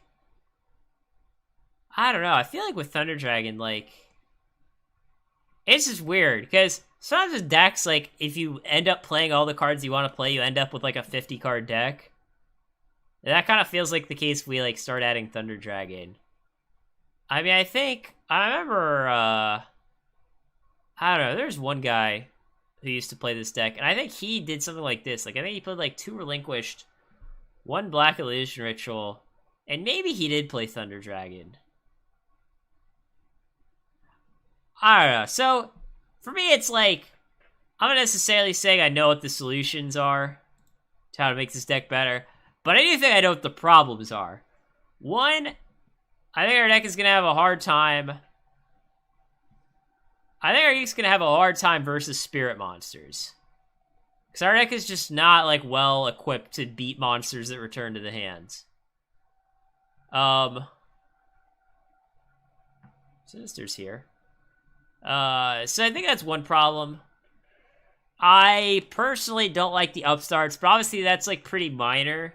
Like, obviously cutting Upstarts isn't gonna, like, magically change this into an amazing deck.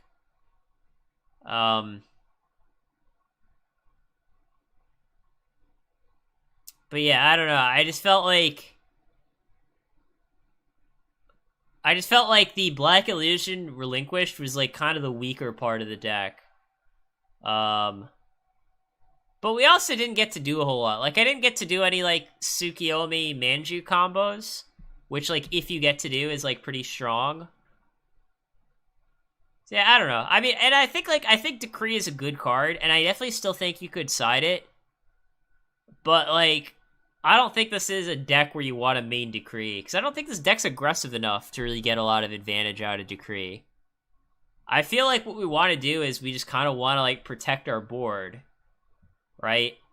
Like, we want to, protect our Manju Tsukiyomi loop. We want to protect our Relinquished if we summoned it. And, I don't know, in a way, I would just sort of play this, like, sort of a classic, like, Chaos Control deck, where you're just trying to not die and eventually win with card advantage, right? That's, like, kind of the idea here, I think. And obviously, like, how you get there, it's kind of hard to say. I know some people like Divine Wrath, actually, instead of Raigeki Break, because, you're going for Suku Lux a lot, and you don't want them to Tsukiyomi your stuff. Like, if you have a Relinquished in play, and you have, like, a Raigeki Break protecting it, the problem is they can go Tsukiyomi, like, flip your guy down, and even if you're Raigeki Break the Tsukiyomi, maybe they have another monster in play, and they can attack with that, too. Whereas if you just Divine Wrath the Tsukiyomi, then your Relinquish still stays face up. And, like, same thing if they have Chaos Sorcerer to deal with your Relinquished, right? If they go, like, Sorcerer, activate effect, target your Relinquished, having a Divine Wrath is, like, a lot better than having Raigeki Break. So, it depends, right? Some of these Raigeki Breaks could be Divine Wraths.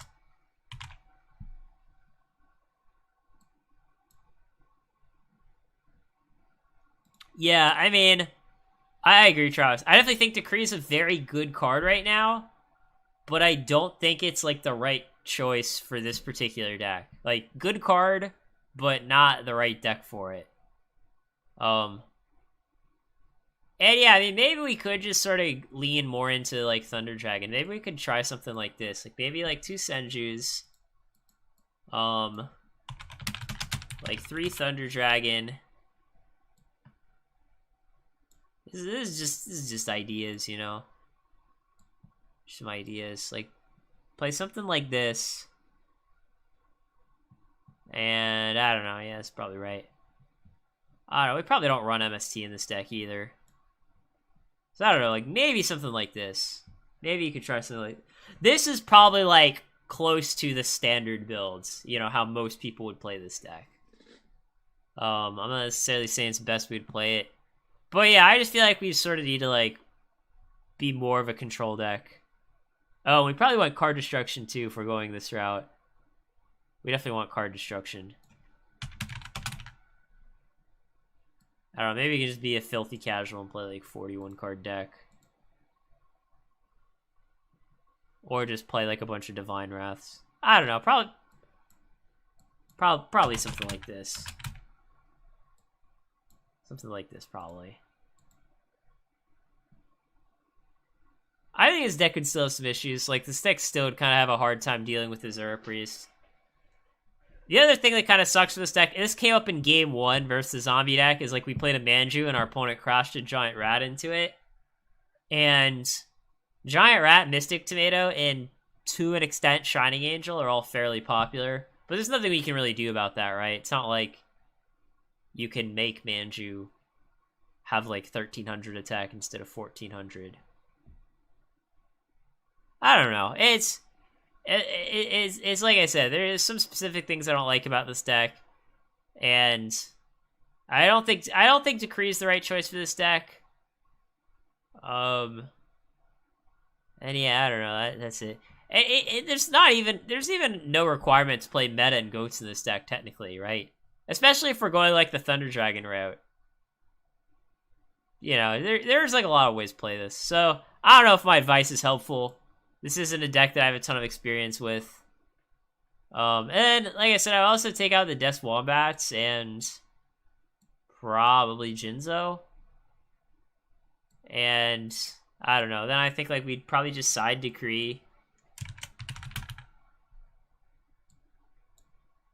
Yeah, like probably just side Decree. No United we stand. I don't know, against aggro, I might just want to side, like, Gravekeeper Spy. Just because, like, the deck's a little light on darks. No pun intended. We have, like, 6 darks and, like, 1,000 lights. So, I don't know, I might, like, try something like this. Although then we can get hit by Crossout. I don't know, that's awkward. If we think that they're going to side out Crossout, siding in Spy is a pretty good strat. But if we think our opponent's bad and is going to leave in their Crossouts, then it's not a good strat. Yeah, I don't know.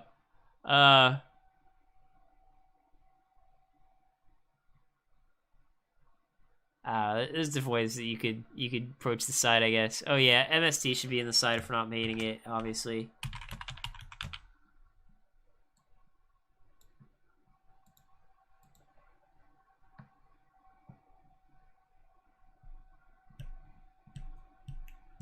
Yeah, I mean, I don't know. The main deck looks decent here. Main deck looks decent. I'm trying to think if there's anything else. I'm trying to think if there's anything obvious that I missed.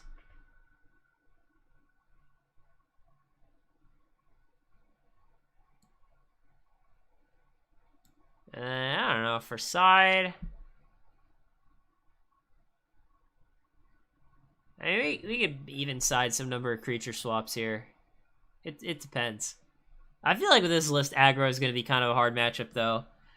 Yeah, I mean, I definitely will say, like, the way that you'd built the main originally... the way that you built the main originally, your deck is much better against aggro. Because, like, you're not maining crossouts.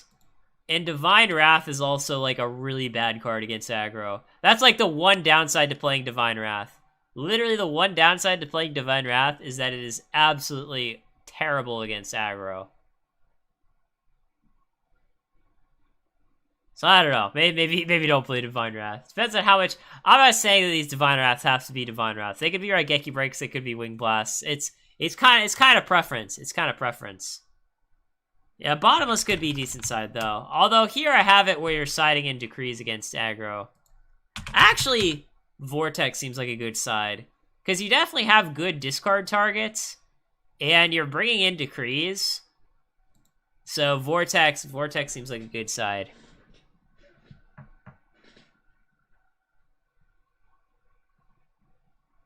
Like, against that zombie deck, there definitely would have been a lot of good opportunities for us to Vortex him.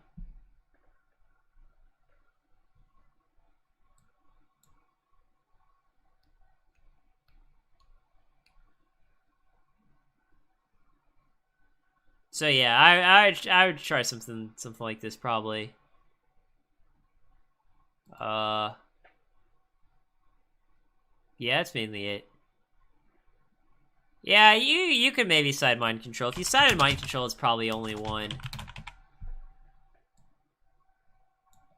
Maybe something like this.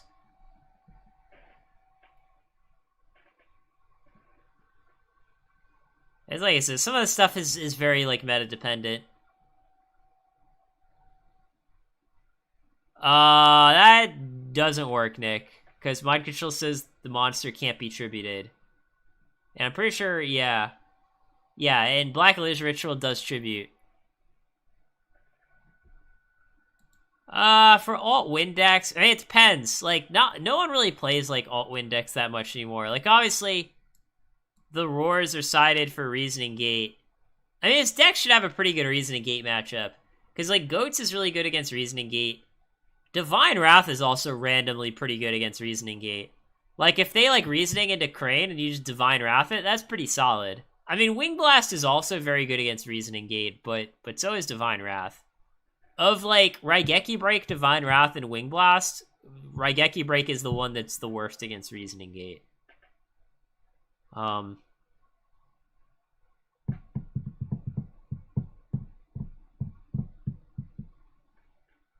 But yeah, it depends on preference. Oh, actually, you know what? Curse Seal is a pretty good side deck card here, and I'll say why. You might even want 3. The cool thing is that you could basically always guarantee that you'll have a spell to discard to the Curse Seal, because you can search the Black Illusion Ritual with Manju. I mean, obviously Senju doesn't get Black Illusion, but you're already playing, like, a lot of spells, and you can search one with Manju. So that's something that you can do here. I mean, you could do Magic Jammer, too. It's like there's pros and cons, right? Like, Magic Jammer, you can discard, like, Thunder Dragon and Sinister and Relinquished, but, like, Curse Seal can obviously be, like, higher impact depending on what you hit. So, it depends, right? Either Curse Seal or Magic Jam, or probably one or the other. And between all those, like, between the fact that you're maining, like, 3 Goats, and you have, like, Roars and Curse Seal, and you have Kaiku sided, yeah, I think this deck's pretty prepared for Reasoning Gate. Obviously, like, Empty Jar and Library FTK are kind of a different story, but those decks aren't very common. So yeah, I don't know, I've tried something like this. Yeah, it's pretty mild synergy, but you will pretty much always have a spell for the most part. Just something to think about.